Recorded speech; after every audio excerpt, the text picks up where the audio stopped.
தாண்டவம் அப்படியே நிலை குலைந்து பலத்த சத்தத்துடன் விழுகிறான். நெடுஞ்சான் கிடையாக கல்யாணம் காலில் விழுந்து கிடப்பது போல் இருக்கிறது. சூரசேன ராஜனுக்கு மகனாக பிறந்து பாண்டுவை திருக்கல்யாணம் செய்து 5 ராஜாக்களை பெற்றெடுத்த குந்திமகா தேவி நான். ஜமாவோட first shot is inspired from Uttama Villain. அவர் அந்த எண்ணெயை வச்சு இப்படி கலைக்கிறார் இல்லைங்களா. படத்தில் வந்து ஒரு கெட்டவன் வேணும் தான், எனக்கு புரியுது. நீ இப்படி சேகர்னு பேர் வச்சுட்டு அவனை இம்மா கெட்டவனா காமிச்சனா ஊர்லலாம் என்னை பார்க்குறவங்களாம் நான் தான் அந்த சேகர்னு நினச்சிப்பான் சாமி. பல பேர் கேட்டாங்க ஏன் வந்து மக்கள் இங்கே இல்லை, ஏன் மக்கள் வந்து கை தட்டணும். மக்களுக்கு அவன் ப்ரூவ் பண்ணணும்னு அவசியமே இல்லை. சூரசேன ராஜன் பெற்ற சொகுசுள்ள குந்தியம்மன் தோகையால் வந்து மேவினேன், ஐவரை பெற்ற அம்மனோ வந்து மேவினேன். 5 நிமிஷத்துக்கு முன்னாடி எழுதி இதை மனப்பாடம் பண்ணுறேன். இது இப்படி எழுதுவோம், அப்படியே பக்கம் பக்கமாக எழுதுவோம். ஒரே ஒரு ஷாட்டில் அது எல்லாமே புரிஞ்சிடும். அதுதான் சினிமாவோட பியூட்டியே. இந்த சீனோட மியூசிக்லாம் கூட அது எப்படி போகணுங்கிறத வந்து அவர் தான் டிசைட் பண்ணுறாரு. அவருமே என்ன சொல்கிறாருன்னா, நீங்கள் மட்டும் ஸ்க்ரீன் பிளே ரைட்டர்ஸ் கிடையாது, நாங்களும் ஸ்க்ரீன் பிளே ரைட்டர்ஸ் தான். மெயினாக வந்து இந்த படத்தில் இருக்க எல்லா தெருக்கூத்து போர்ஷனும் நாங்கள் வந்து சிங் சவுண்ட் பண்ணும். அதில் என்ன சவுண்டுக்கு எந்த ஊரில் தெருக்கூத்துனா அது 2 ஊர் தள்ளி சொல்லுவாங்க. செம்ம இன்ஸ்பைரிங்கான ஒரு சவுண்ட் அது. இதை தியேட்டரில் பார்த்தா எப்படி இருக்கும்.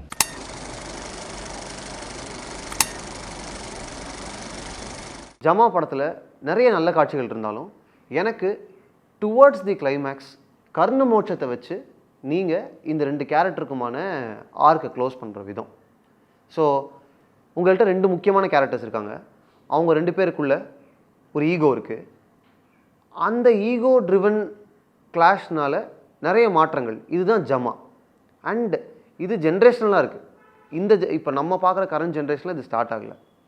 அப்படி இருக்கும்போது உங்களுடைய 2 முக்கியமான கேரக்டர்ஸில் இருக்கக்கூடிய பவர் ஈக்குவேஷனை ஷிஃப்ட் பண்ணுறதுக்கு நீங்கள் கூத்துன்ற டூலை பயன்படுத்துகிறீங்க.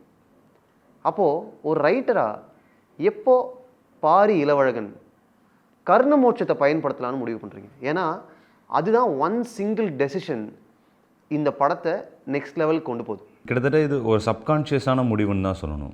ஏன்னா ரொம்ப கான்ஷியஸாக இப்படி தான் பண்ணணும் அப்படின்னு எடுத்த முடிவுன்றதே எனக்கு இல்லை.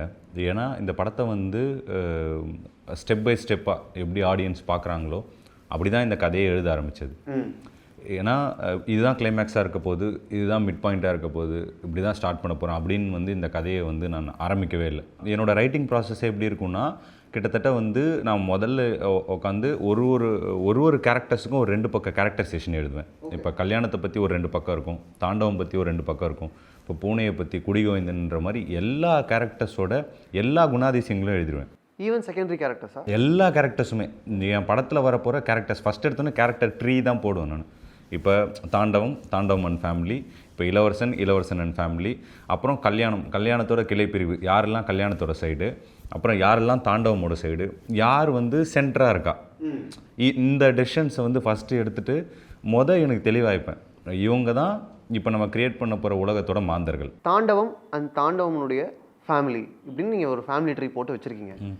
ஸ்க்ரீன் பிளேவாக அது டெவலப் ஆகும்போது ஏதோ ஒரு எக்ஸ்ட்ரா கேரக்டர் நீங்கள் ஆட் பண்ணுறீங்கன்னா அது உங்களுக்கு ஓகேவா, இல்லை ஃபஸ்ட்டு ரெடி பண்ண கேரக்டர்ஸ் மட்டும்தான் வச்சு எழுதுவீங்களா? இல்லை, எனக்கு கண்டிப்பாக நான் நிறைய வந்து எனக்குள்ளே கொஸ்டின்ஸ் கேட்டுகிட்டே இருப்பேன் எழுதும் போது. இப்போ வந்து தாண்டவம் இப்படி பிஹேவ் பண்ணுறாருன்னா ஏன் தாண்டவம் இப்படி பிஹேவ் பண்ணுறாருன்னு எனக்குள்ளே ஒரு கேள்வி இருக்கும். இப்போ இங்கே தாண்டவம் ஏன் யாருமே கேள்வி கேட்கல அப்படின்னு எனக்கு ஒன்று இருக்கும். பூனன்ற கேரக்டரே வந்து லாஸ்ட்டாக தான் ஆட் ஆச்சு இந்த கதையில். நான் இந்த கதையே எழுதி முடிச்சுட்டு கிட்டத்தட்ட ஒரு ஸ்ட்ரக்சருக்குள்ளே வந்ததுக்கப்புறம் எனக்கு வந்து எந்த இடத்துலையுமே தாண்டவம் கேள்வி கேட்குற மாதிரி ஒரு ஆள் வரமாட்டேங்குது. அது வேணும்னு தோணுது. அது எனக்கு தோணுது. ஏன்னா இங்கே எல்லாருமே அவ்வளோ பவர்ஃபுல் கிடையாது. எப்பேற்பட்ட பவர்ஃபுல்லான ஆளாக இருந்தாலும் யாராவது ஒருத்தர் கேள்வி கேட்குறதுக்கு வந்து இருப்பாங்க. எனக்கு அந்த மாதிரி ஒரு கேள்வி கேட்குறவர் வந்து ஒருத்தர் வேணும் அப்படின்னு சொல்லும் போது தான் நான் பூனன்ற கேரக்டரை வந்து க்ரியேட் பண்ணுறேன். அந்த கேரக்டருக்கு இப்படி இருக்கும் அப்படின்னு சொல்லி ஒரு ஸ்ட்ரக்சர் க்ரியேட் பண்ணுறேன். ஸோ எனக்கு இப்படி ஸ்ட்ரக்சராக க்ரியேட் பண்ணிவிட்டு ஒருத்தரோட கேரக்டரைசேஷன் எழுதுனதுக்கப்புறம் நான் கதையை எழுத ஆரம்பிக்கும் போது ஒரு கட்டத்துக்கு மேலே எனக்கு வந்து இந்த கேரக்டர்ஸ் என்னோட இன்ட்ராக்ட் பண்ணுறாங்க. அவங்க தான் அவங்களுக்கான டைலாக்ஸ் என்கிட்ட சொல்கிறாங்க. இப்போ இந்த சீனுமே வந்து அவங்க டிமாண்ட் பண்ணுறது தான். ஏன்னா இந்த சீனோட மெயின் ஐடியாவே என்னென்னா, அவன் அர்ஜுன வேஷம் போடக்கூடாது. ஓகே, இதுதான் வந்து மெயினான ஒரு இது. இப்போ அவன் வந்து என்ன நம்ம பில்ட் பண்ணிட்டே வரோன்னா, அவனுக்கு சாமி வந்தால் அவன் அர்ஜுன வேஷம் போட்டுருவான். அடுத்து எல்லாருமே டிசைன் அதே மாதிரி சாமி வந்துருச்சு. ஊர் மக்கள் அங்கேயுமே தாண்டவம்னால எதுவுமே பண்ண முடியாது. ஏன்னா அது ஒரு பெரிய ஒரு கடவுள் நம்பிக்கை, ஊரோட நம்பிக்கைன்னும் போது பிரேக் பண்ண முடியாது. அடுத்த சீன் கோயிலில் சின்னதாக பிரேக் பண்ணலான்னு ட்ரை பண்ணுறாரு. அது எப்படி இது பண்ண முடியும்னா, பூனை வந்து திடீர்னு வந்து அது எப்படி அதெல்லாம் முடியாது, அவங்க அப்பா என்ன வேஷம் போட்டான்னு அதான் போடணும். அதாவது நீ வச்ச கண்ணி வெடி தான் அது உனக்கே வெடிக்குதுங்கிற மாதிரி தான். இப்போ தாண்டவம் வந்து அவரோட வசதிக்காக கிரியேட் பண்ணது ஒன்று, யாருக்கு வருதோ அவங்க தான் பண்ணணும் அப்படிங்கிற மாதிரி ஒரு கிரியேட் பண்ணதை வந்து அதை யூட்டிலைஸ் பண்ணி தான் இவங்க ஒன்று ப்ளே பண்ணாங்க. திரும்ப அதையே இவருக்கு அகைன்ஸ்டாக எல்லாரும் வச்சு பயன்படுத்தி சரி இப்போ எப்படி வந்து இவனை அர்ஜுனன் வந்து நம்ம இது பண்ணுறது. அப்போ கூட சரி ஓகே இப்போ அர்ஜுனன் போட்டால் என்ன இப்போ அவன் இதுவாகிடுவானா அப்படிங்கிற ஒரு ஸ்டேஜ் கூட வந்துடுவார் தாண்டவம். பட் ஒன்ஸ் அவர் பொண்ணுக்கிட்ட இவன் இன்ட்ராக்ட் பண்ணுறதை பார்த்தோன்னே அவரால் அக்செப்ட் பண்ணிக்க முடியாது. இப்போ இவனை நான் பிரேக் பண்ணி ஆகணும், இவனை எப்படி நான் பிரேக் பண்ணுறது அப்படின்னும் போது தான் அது வந்து ஃபுல் வைலன்ஸ் மோடுக்குள்ளே இறங்குறது தான். அவர் ஒரு அராஜகம் மோடு தான் அது. ஊர்லலாம் சொல்லுவாங்க தேவையில்லாத அராஜகம் பண்ணுகிற நீ அப்படின்னு, அந்த மாதிரி ஒரு அராஜகம் பண்ணுற மோடுக்கு அவர் போயிடுறாரு. ஆனால் அராஜகமாக இருந்தாலுமே நீங்கள் ரொம்ப கான்ஷியஸாக எவ்வளோ பீக் போயிருச்சு இந்த ஈகோ பிரச்சனை அவருக்கு உள்ள, ஆனால் அவர் அடிக்கிறதுக்குள்ளே போகவே இல்லை. அதில் நீங்கள் கிளியராக இருந்துட்டீங்களா? ஈவன் கிளைமேக்ஸாக இருந்தால் கூட அது கைகலப்பாயிடக்கூடாதுன்றதுல ஒரு பேட்டில் நம்ம கிரியேட் பண்ணிட்டே போகலாம். அந்த பேட்டில் என் பண்ணுறதுக்கு வந்து நிறைய ஈஸியாக வந்து அடிக்கிறது மூலமாகவோ 2 பேர் அடிச்சுக்கிறாங்க, அதில் ஒருத்தன் கீழே விழுந்துட்டான், எவன் கடைசியாக வந்து டயர்டாகி கீழே விழுறானோ அவன் தோத்துட்டான் அப்படிங்கிறது இருக்கீங்களா ஈஸியஸ்ட் வே. எனக்கு அந்த ஈஸியஸ்ட் வே வேணாம். எனக்கு இது வந்து என்ன மாதிரி பேட்டில் ஒன்று இருக்குது, 2 பேரும் தாண்டவம் வந்து நீ பலசாலியா இல்லை கல்யாணம் நான் பலசாலியான்னு மோதுற பேட்டிலே இது வந்து கிடையாது. நீ கலைஞ்சனா நான் கலைஞ்சனா, உங்கள் அப்பன் கலைஞ்சனா நான் கலைஞ்சனா, உங்கள் அப்பனுக்கு டேலண்ட் இருக்குன்னா எனக்கும் டேலண்ட் இருக்குது. இப்போ இந்த பேட்டிலே டேலண்ட்டை பேஸ் பண்ணி அப்படின்னும் போது அந்த காம்படிஷனும் அதை வச்சு தான் இருக்கணும் அப்படிங்கிறது தான் எனக்கு தோணும். க்ளோஷரும் அதில் தான் இருக்கணும். அதில் தான் இருக்கணும். அப்போ எதில் கான்ஃப்ளிக்ட் உருவாக்குறோமோ அதில் தான் க்ளோஷரே நம்ம கொடுக்க முடியும். மெயினான கான்ஃப்ளிக்டே அதுதான். இளவரசனுக்கும் தாண்டவுக்குமான கான்ஃப்ளிக்டே வேஷம் தான். ஸோ இப்போ அவன் பெரிய வேஷம் போடும்போது அவனுக்கு மரியாதை கிடைக்குது, எனக்கு நான் சின்ன வேஷம் போடுறதுனால எனக்கு மரியாதை கிடைக்க மாட்டேங்குது. எனக்கு அந்த மரியாதை வேணும், அப்போ எனக்கு அந்த வேஷம் வேணும் அப்படின்னு தாண்டவம் பண்ணுற ஒரு ப்ளே தான் இளவரசனோட டெத்துக்கும் கல்யாணத்தோட ஒரு பர்த்க்கும் வந்து, அதாவது ஒரு கலைஞனா ஒரு பிறக்கிறதுக்கும் வந்து காரணமாக இருக்கிறது. அப்போ எனக்கு க்ளோஷரும் வந்து அப்படி தான் இருக்கணும், கூத்தில் தான் இருக்கணும், கூத்தில் தான் இருக்கணும். அப்படி தான் இந்த கதை வந்து முடியணும் அப்படிங்கிறது. அதுலேயுமே வந்து மெயினாக அந்த கர்ணமோட்சம் எடுத்ததுக்கான ரீசன் என்னவா அங்கே எனக்கு தேவைப்படுதுன்னா, மெயின் வந்து மகாபாரத இதுதான் வந்து தெருக்கூத்து தான், அந்த இதுதான் கிராமத்தில் ஆடுவாங்க அப்படிங்கிறது தான். அதுவும் அந்த 18வது நாள் போருங்கிறது வந்து ரொம்ப ஃபேமஸாக பல ஊரில் கேட்டு வாங்குவாங்க. அது வந்து ஒரு கிளைமேக்ஸ் மாதிரி ஒரு ஹை பாயிண்ட், அது தெருக்கூத்தில் இருக்கிற ஹை பாயிண்ட். இன்னொன்று எல்லாருக்கும் தெரிஞ்ச ஒரு விஷயம் அப்படின்னும் போது எனக்கு அதில் கொண்டாடப்படுற கேரக்டர்ஸ் என்னங்கிறது எனக்கு நல்லா தெரியும். ஆடியன்ஸ் மத்தியில், அதாவது தெருக்கூத்து கிராமத்து மக்கள் மத்தியில் அர்ஜுனன் வந்து பெருசாக அர்ஜுனன் வரும்போது அவனை செலிப்ரேட் பண்ணுறது, அர்ஜுனனை வந்து அப்படி வியந்து பார்ப்பாங்க. இப்போ கர்ணனை வந்து பயங்கரமாக பார்ப்பாங்க, இதெல்லாம் இருக்கும். அப்போ எந்த கேரக்டரை பெருசாகவே மதிக்கவே மாட்டாங்க, பெருசாக பார்க்கவே மாட்டாங்க அப்படின்போது குந்தி. எனக்கு எது லீஸ்டான ஒன்று இருக்கோ அதை எடுத்து பண்ணணும். ஒரு சேலஞ்சு தான். இப்போ கல்யாணத்துக்கே நம்ம ஒரு சேலஞ்ச் எடுத்துகிட்டு போய் வைக்கிறோம் இருக்கிறதுல. அப்போ நம்ம இப்போ சொல்லுவோம் இல்லைங்களா, இப்போ ஒரு கிரிக்கெட்டாக இருந்ததுன்னா என்ன சொல்லுவோம், இப்போ ப்ளூ ஸ்டாரில் வர மாதிரி ஸ்டம்பில் அட்ரா நீ அப்படின்னு, பேட்டில் அடிக்கிறது இல்லாமல் ஸ்டம்பில் அடி நீ, முடிஞ்சால் 6 அடி அப்படின்னு. அந்த மாதிரி தான் இந்த இது. நீ பேட்டை கொடுத்து நான் அடிக்கிறது இது இல்லை, நீ ஸ்டம்பில் இந்த கல்யாணம் 6 அடிக்கணும். எனக்கு இந்த சீனோட இது வந்து அப்படி தான் இருந்தது. இவர் வந்து என்ன பண்ணுறாருன்னா, இவர் ஏன் கர்ணன் கட்டுறாரு அப்படிங்கிறதுக்கு ஆக்சுவலி ஒரு ரீசன் இருந்தது. அது என்னால் ஸ்க்ரீனில் ப்ராப்பராக கொண்டு வர முடியல ஒரு விஷயம் இருந்தது. ஏன்னா கர்ணன் வந்து ரொம்ப கோவமாக ஆடுவார். அந்த 18வது நாள் போரில் வந்து அவருக்கு வந்து பயங்கர ஒரு கோவம் இருக்கும். அந்த ஒரு போரோட இதில் அர்ஜுனன் கூட வந்து சண்டை போடுவார். அதில் ஒரு பயங்கர அக்ரெஷன் இருக்கும். ஓகே, அது வந்து ஆக்சுவலி ஒரு தேர்ந்த தெருக்கூத்து கலைஞரால் தான் பண்ண முடியும். அது இட்ஸ் நாட் ஈஸி. அந்த அக்ரெஷன் நீங்கள் கொண்டு வர்றது, அதுக்குள்ளே இருக்க அந்த ஃபயரை கொண்டு வரதுங்கிறது. சேத்தன் சார் அவரால் எவ்வளோ மேக்ஸிமம் ஒரு நடிகனாக ஒரு தெருக்கூத்தை எக்ஸ்ட்ராக்ட் பண்ண முடியுமா எக்ஸ்ட்ராக்ட் பண்ணல. பட் ஆனால் நான் யோசிச்சது வந்து அது பயங்கர அக்ரெசிவாக இருக்குது. ஏன்னா அவருக்கு ஒரு கோவம் இருக்குது. இப்போ எல்லா கோவத்தையும் லெட் டவுன் பண்ணிட்டார். ஏன் மெயினாக அவருக்கான கோவம் வந்து எந்த இடத்துல வந்து அரைஸ் ஆகுதுன்னா, நீ எங்கள் அப்பனை ஏமாற்றி தானே அந்த ஜமா வாங்கினங்கிறத வந்து இவ்வளோ நாளில் வந்து முறையாக கல்யாணம் சொல்கிறான். ஒருத்தன் கேள்வி கேட்டான். ஆமாம், கல்யாணம் இது கேள்வி கேட்டதே கிடையாது. இவரோட மெயின் அஜெண்டாவே என்னென்னா, அவங்க அப்பன் இளவரசன் மாதிரி அவன் பவர்ஃபுல் ஆகிடக்கூடாது, அவனை நான் டம்மி பண்ணி வச்சுக்கிட்டே இருப்பேன் அப்படிங்கிறது தான். அது நான் அவனை கேள்வி கேட்க விடாமலே அந்த ஒரு ப்ரீடை வளர்த்துட்டே இருக்கிறது இருக்குல்ல. திடீர்னு அவன் ஒரு பாயிண்ட் கல்யாணத்துக்கு இதுக்கு மேலே என்னடா இருக்குது அப்படிங்கிற மாதிரி கேட்டுருவோண்டா அவனை அப்படின்னு அப்போ தான் அவன் ஒரு கேள்வி கேட்பான். அப்பயும் ஒரே அடி கன்னத்தில் அடிப்பார். ஒரு அடி விழும், அடுத்த அடி கூட துண்டில் தான் விழும். அந்த ஒரு அடி தான் அவர் அடிக்கிறது. அவருக்கு வந்து செம கோவமாயிருச்சு. இப்போ நான் என்ன பண்ணுறது, நான் அர்ஜுனன் காமா ஆடணும், நான் அது ஆடலை. எனக்கு கோவமாக இருக்கேன், நான் என் கோவத்தை எல்லாம் நான் வெளிப்படுத்தணும். அதுக்கு தான் நான் வந்து கர்ணன் எடுத்து இது பண்ணுறேன் அப்படின்னு. என்ன வேஷம் கட்ட போகிறேன்னு, எப்பயும் போல தான் கட்டணும், அது கட்டாத கர்ணன் கட்டு அப்படின்னு. ஏன்னா எனக்கு நான் இப்போ கோவமாக இருக்கேன், நான் கோவத்தை வந்து அது ஆக்சுவலி அதுலேயுமே அந்த தாகிதான்னு சுற்றுறதுலாம் வரும். சுற்றி அவன் கடைசியில் ஆடுவான், உனக்கும் ஒரு பெரிய வார் இருக்கும், அர்ஜுனன் நம்ப விட்டு இது பண்ணுவான். ஒரு பெரிய அந்த பிளேவே கூட எவ்வளோ முடியுமோ அவ்வளோ எடுத்தோம். பட் எடிட்டில் எவ்வளோ கம்மியாக அதை காட்ட முடியுமா காட்டணும். பட் இதுதான் அதோட ரீசன். இவனை வந்து நீ எப்பயும் போடுறது கூட உனக்கு கொடுக்க மாட்டேன், எப்பயும் போடுறது கூட நீ கிடையாது, இருக்கிறதுலே உனக்கு வந்து இதுவான லீஸ்ட்டாக ஒன்று நான் கொடுக்குறேன், அவ்வளோதான். இனிமேல் உன்னை இப்படி தான் ட்ரீட் பண்ண போகிறேன், இனிமேல் இதுதான் ட்ரீட் பண்ணி. இப்போ வேறு எதனா ஒரு நாடகம் வந்துச்சுன்னா அதில் எது லீஸ்ட்டோ அது கொடுக்க போகிறேன், இனிமேல் அப்படி தான் தொடரப்போகுதுங்கிறதுக்காக கொடுத்தது தான் அந்த குந்தி. பட் குந்தியில் இப்படி அவன் ஒரு பர்ஃபார்மன்ஸ் பண்ணுவான்னு சொல்லி அவர் நினைக்கவே இல்லை. அதுதான் அதோட ப்ராப்பர் க்ளோஷராக இருக்கும் அப்படிங்கிற மாதிரி தோணுது தான் இந்த இது வர்றதுக்கான காரணமாக இருந்தது. நான் இந்த சீன் பேப்பரை படித்தேன். அதில் எனக்கு ரொம்ப ஆச்சரியமாக இருந்த சில சேஞ்சஸ் பற்றி நம்ம பேசுவோம். ஃபஸ்ட்டு, தாண்டவம்னு ஸ்கிரிப்டில் பேர் இல்லை, சேகர்னு இருக்குது. சேகர் எப்போ தாண்டவமானார்? இப்போ ஏன் அதுக்கு சேகர்னு வச்சனே ஒரு ரீசன் இருக்குது. நாங்கள் இந்த படத்தில் எங்களுக்கெல்லாம் ட்ரெயின் பண்ண ஒரு கலைமாமணி தாங்கல் சேகர், அவரை போயிட்டு அவர்கிட்ட தான் நான் இந்த ரிசர்ச் வந்து ஸ்டார்ட் பண்ணுறேன். இந்த படத்தோட ரிசர்ச், தெருக்கூத்து கலைஞர்கள் எப்படி இருப்பாங்க, என்ன இது எல்லாமே அவர்கிட்ட தான் நான் பேசுகிறேன். இதில் இருக்க பாதி சீன்ஸ்லேருந்து எல்லாமே அவர் சொன்ன ஐடியாவிலேருந்து வந்தது. இப்படி தான் இருப்பாங்கன்னும் போது அப்போ இப்படி கன்ஸ்ட்ரக்ட் பண்ணலாம், இந்த கேரக்டர்ஸ் இப்படி பண்ணலாம் அப்படின்னு வந்தது. அப்போ நான் அந்த கேரக்டரை சேகர்னே வச்சு நான் எழுதுகிறேன். அவர்கிட்ட தான் நம்ம எடுக்கிறோம், அவர்கிட்ட வந்து அப்படியே நம்ம சேகர்னு வச்சு எழுதுகிறோம் அப்படின்னு சொல்லி இருந்தது. அப்புறமா பைலட் ஷூட் பண்ணேன். இதுக்கு பைலட் ஷூட் பண்ணப்போவும் நான் அவர் தாங்கல் சேகரை தான் கூப்பிட்டு வந்து இந்த தெருக்கூத்து விஷயங்கள்லாம் வந்து ஷூட் பண்ணோம், இதெல்லாமே பண்ணோம்.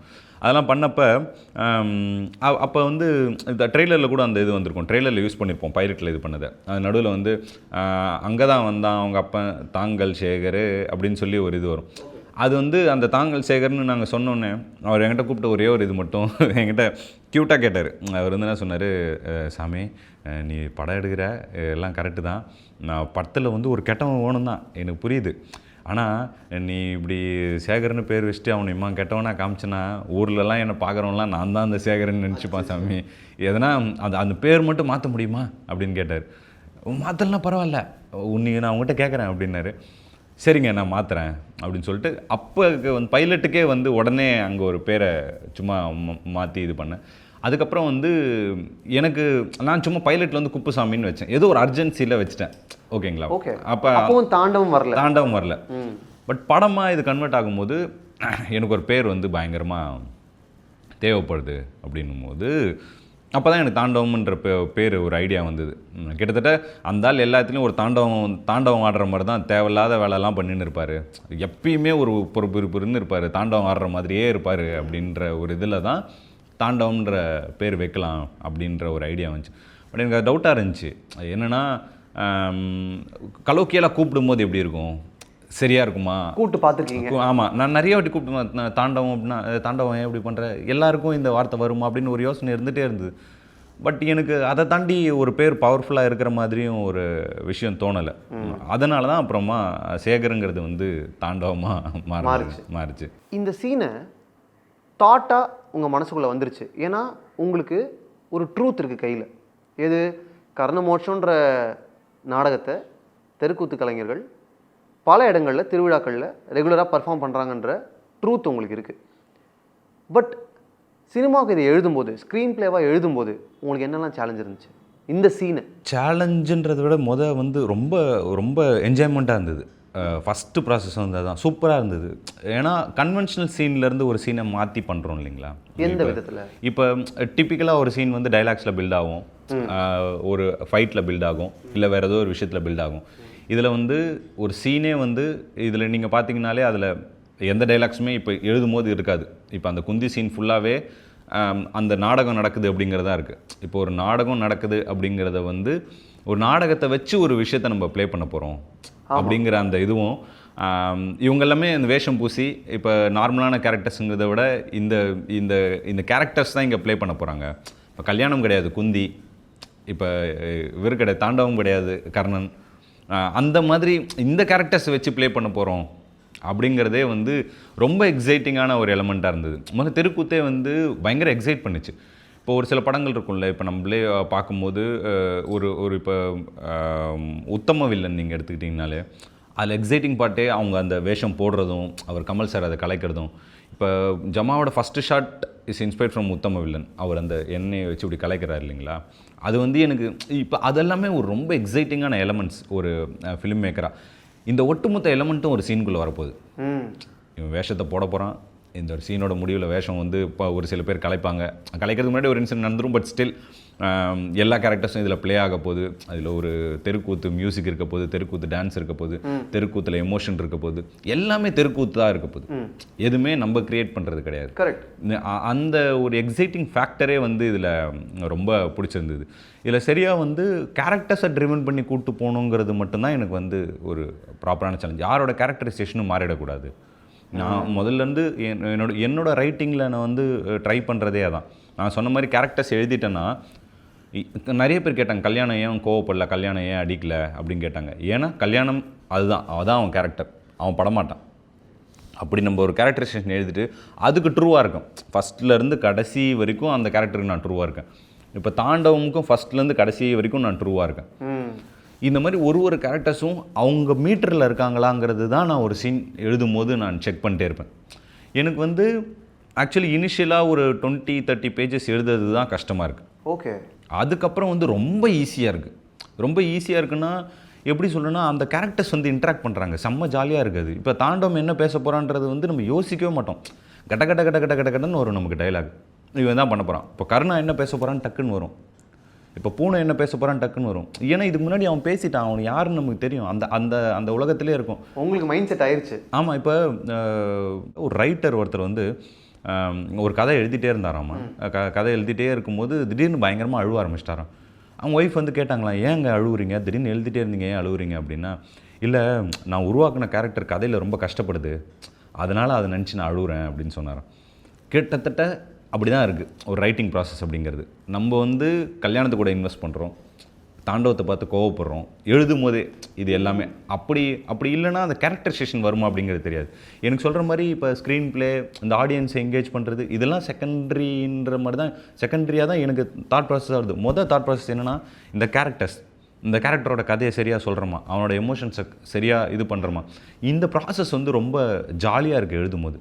தாண்டவம் என்ன தான் அவ்வளோ பெரிய கோவக்காரனாக இருந்தாலும் என்ன தான் இருந்தாலும் அவனும் ஒரு கலைஞன். அவன் வந்து ஒரு நல்ல ஆர்ட்டை ரெஸ்பெக்ட் பண்ணுவான்னு தான் முடிக்கணும். ஏன்னா அப்படி இல்லைன்னா நான் தாண்டவம் கேரக்டரை ரொம்ப அப்படியே அவன் என்ன தான் பர்ஃபார்ம் பண்ணியிருந்தாலும் என்ன நீ பெரியவனா அப்படின்ற மாதிரி வைக்கவே கூடாது.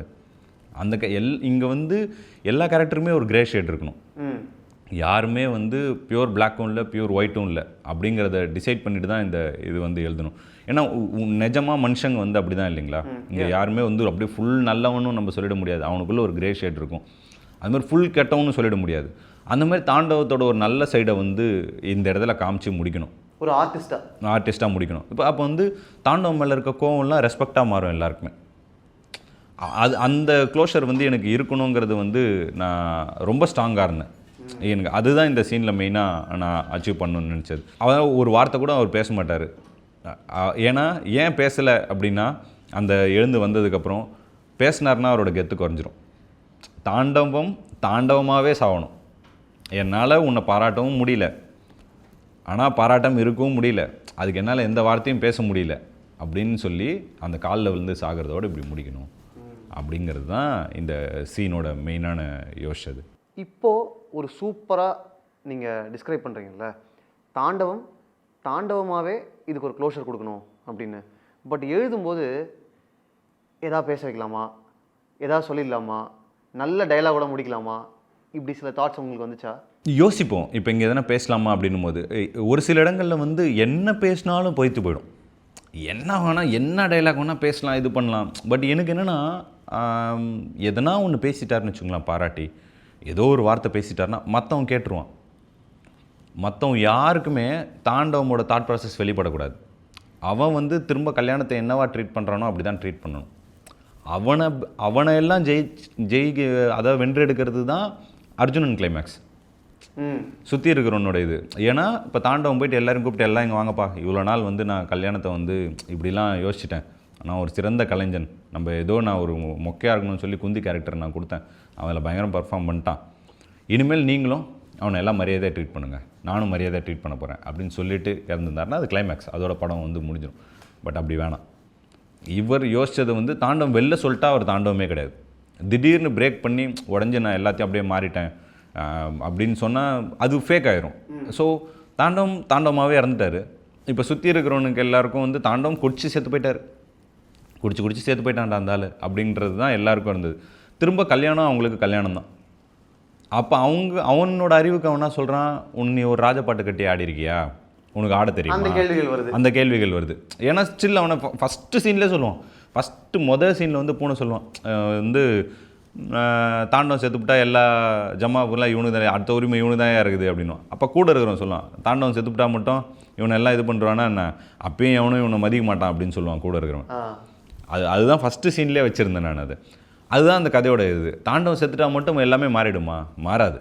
எப்படி மாறும்? அப்படி மாறணும்னா அது ஒரு ஃபேக்காக ஒரு இது. ஏன்னா அவ்வளோ நேரம் நம்ம க்ளோஸ் டு ரியாலிட்டியாக பல விஷயங்களை காட்டிட்டு திடீர்னு அப்போ வந்து நான் எல்லாமே மாறிடுச்சுன்னு சினிமேட்டிக்காக நான் ஒரு விஷயத்தை நான் பண்ண முடியாது. அதுக்கான ஒரு கிராஃப் கொடுக்கணும்னு நினச்சேன். பட் ஆனால் அதுக்கான இடத்த வந்து மக்கள் ஸ்க்ரீன் பேல கொடுக்கறது இல்லைங்கிறதும் நமக்கு புரியுது. அவங்களும் இந்த டிப்பிக்கல் எண்டு தான் எதிர்பார்க்குறாங்களோன்னு எனக்கு ஒரு ஐடியா வந்து தோணுது. இப்போ ஏன்னா பல பேர் என்கிட்ட சொல்லும்போது அங்கவே படம் முடியுது அப்படிங்கிறது. அது டிப்பிக்கல் கிளைமேக்ஸ். அந்த டிப்பிக்கல் கிளைமேக்ஸ்க்கான படம் வந்து இது கிடையாது. நான் டிப்பிக்கல் கிளைமேக்ஸ் எழுத மாட்டேன்னு சொல்லலை, அதுக்கான படம் இது இல்லை. அதுக்கான ஒரு படம் வரும் இல்லைங்களா, அதில் எழுதலாம். இந்த படத்தில் நான் இவ்வளோ நேரம் ரியலிஸ்டிக்காக ஒரு விஷயத்தை ட்ரீட் பண்ணி கொண்டு வரேன். இப்போ எப்படின்னா எந்த அளவுக்கு எனக்கு அந்த ரியலிஸ்டிக் வந்து பிரச்சனையாக இருக்குது அப்படின்னா, எனக்கு கடைசியில் இப்போ ஒன்றும் இல்லை, தீப்பந்தத்தை வச்சுட்டு ஆடுறான் அப்படின்னு சொன்னால் கூட எனக்கு அங்கே ஒன்றுமே இல்லை. அதுலேருந்து நம்ம சீன் ஓப்பன் பண்ணலாம்.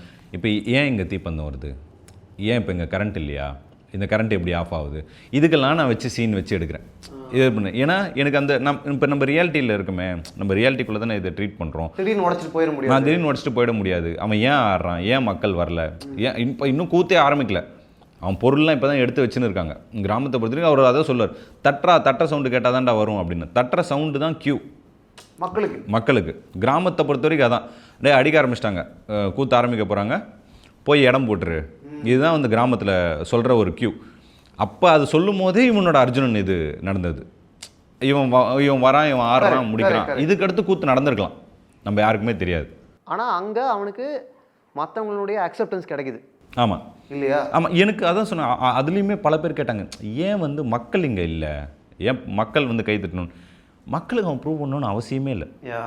யாருமே வந்து ஏன்னா மக்கள் இந்த கல்யாணம் உனக்கு அர்ஜுன் ஆட தெரியுமா, நீ நல்ல கூத்து கலைஞர்னு எந்த மக்களும் அவனை கேள்வி கேட்கவே இல்லை. அவனை வந்து கேள்வி கேட்டது எல்லாமே தெருக்கூத்து கலைஞர்கள்.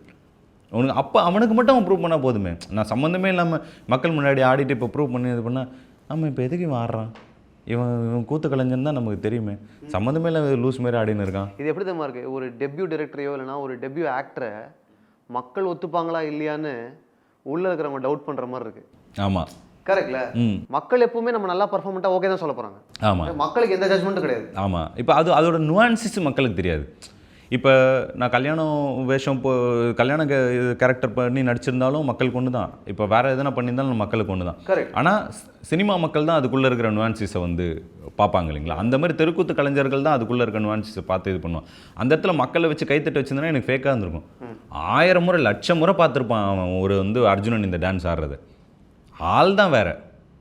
இப்போ கல்யாணம் அண்ணா என்ன, அவனுக்கு வந்து சேகர அண்ணா என்ன, அவனுக்கு தாண்டவம் அண்ணா என்ன, இல்லை இப்போ அந்த யார் ஆடினாலும் மக்களுக்கு ஒன்று தான். அவனுக்கு இது புதுசே கிடையாது. பல முறை பார்த்துட்டான் அந்த அர்ஜுனன் பெர்ஃபார்மன்ஸு. இவன் ஏன் ஆச்சரியமாக பார்க்குறான்னு இதுவரை கல்யாணம் அப்படி பண்ணது கிடையாது. அதனால் அவன் ஆச்சரியமாக பார்க்குறான். ஆச்சரியமாக பார்க்க வேண்டியவங்க மட்டும் பார்த்தா போதும்.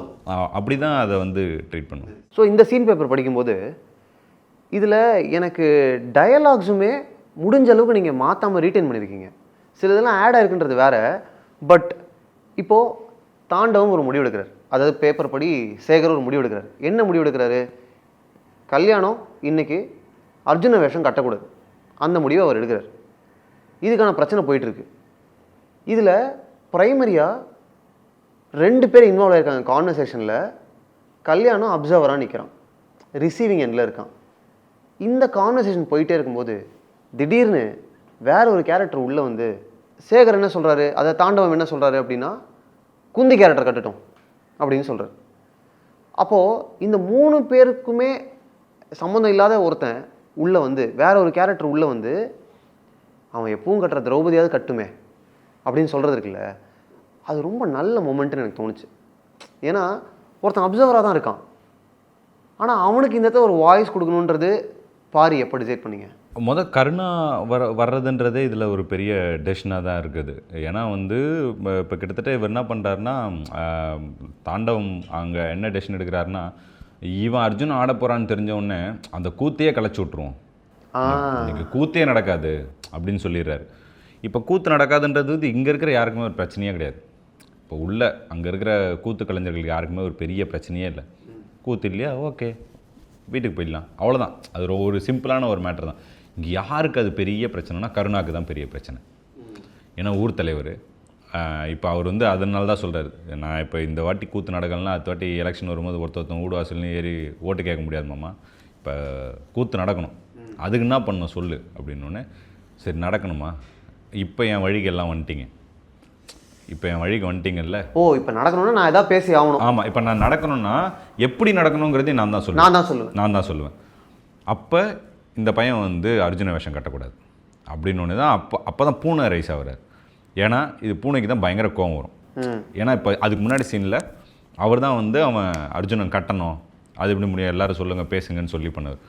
அவர் சொன்னோடனே இப்போ அவரையும் ஆஃப் பண்ணுறது வந்து, இப்போ ஊர் தலைவருக்கு என்னென்னா, இந்த இடத்து எவன்லாம் ஆஃப் பண்ணுறானோ எல்லாரையும் அடித்து துரத்தி விட்டுறணும். இப்போ அவன் பையன் பேசுவான், முதல்ல வந்து நான் கல்யாணத்தை வச்சு நடத்திக்கிறேன் அப்படின்னு, போடா வெளில வந்துட்டானுங்க அப்பாவுக்கு அப்பானு, போடா வெளில அப்படின்னா அவனை அடித்து துரத்தி விட்டு எனக்குன்னு வந்து பிறந்தது பாரு எச்சால அப்படின்னு சொல்லி அடித்து துரத்திடுவார். இப்போ ஒருத்தனை தள்ளியாச்சு. இப்போ அடுத்து எவன் எதிர்த்து பேசுவான், பூனை எதிர்த்து பேசினோடனே அவர் சொல்லிடுறாரு, கம்முன்னு உட்காந்துரு, இல்லைங்க அடுத்த கடாச்சிரும் உன்னை, எதுவுமே பேசக்கூடாது அப்படின்னுறாரு. இப்போ எவனுமே எதிர்த்து பேச மாட்டான். மாமா நீ சொல்லு மாமா. இப்போ நம்ம 2 பேர் சேர்ந்துனா, இப்போ இவங்க 2 பேர் சேர்ந்து தான் இளவரசனை முடித்தாங்க. இப்போ இவனையும் நம்ம முடிக்கலாம், நீ என்ன பண்ணுறியோ சொல்லு, உன் அராஜகத்துக்கு வந்து நான் வந்து சப்போர்ட் பண்ணுறேன், நீ என்ன சொன்னாலும் நான் ஓகேன்னு சொல்கிறேன், அந்த மோடு தான்.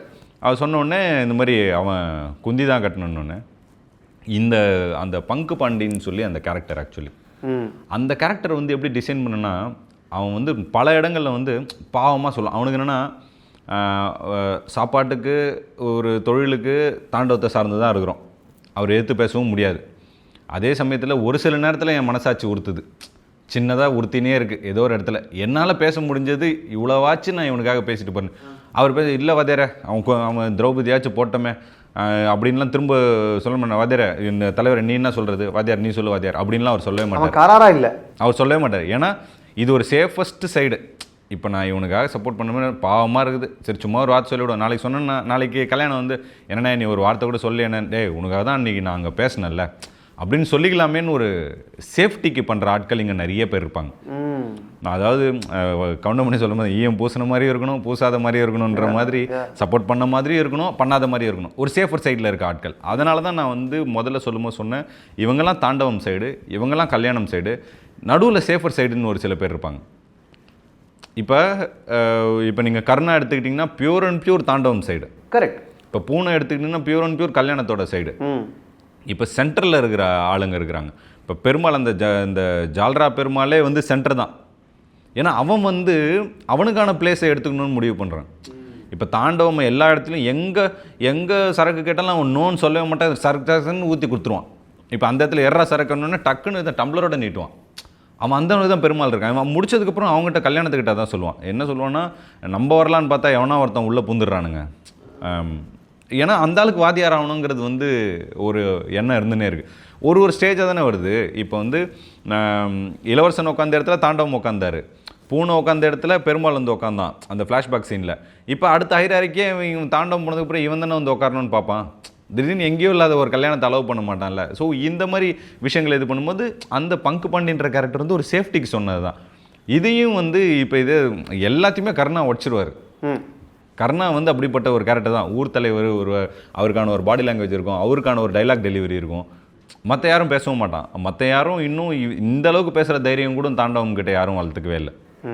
ஸோ ஓரளவுக்காக தைரியம் இருக்கிற ஆள் யார் அப்படின்னும் போது பங்கு பாண்டி. ஸோ அப்போது உங்களுக்கு அந்த நீங்கள் எழுதி வச்ச கேரக்டர் டிஸ்கிரிப்ஷன் ஹெல்ப் பண்ணுது. ஆமாம், கொஞ்சம் உனக்கு தைரியம் இருக்குது. ஆமாம்.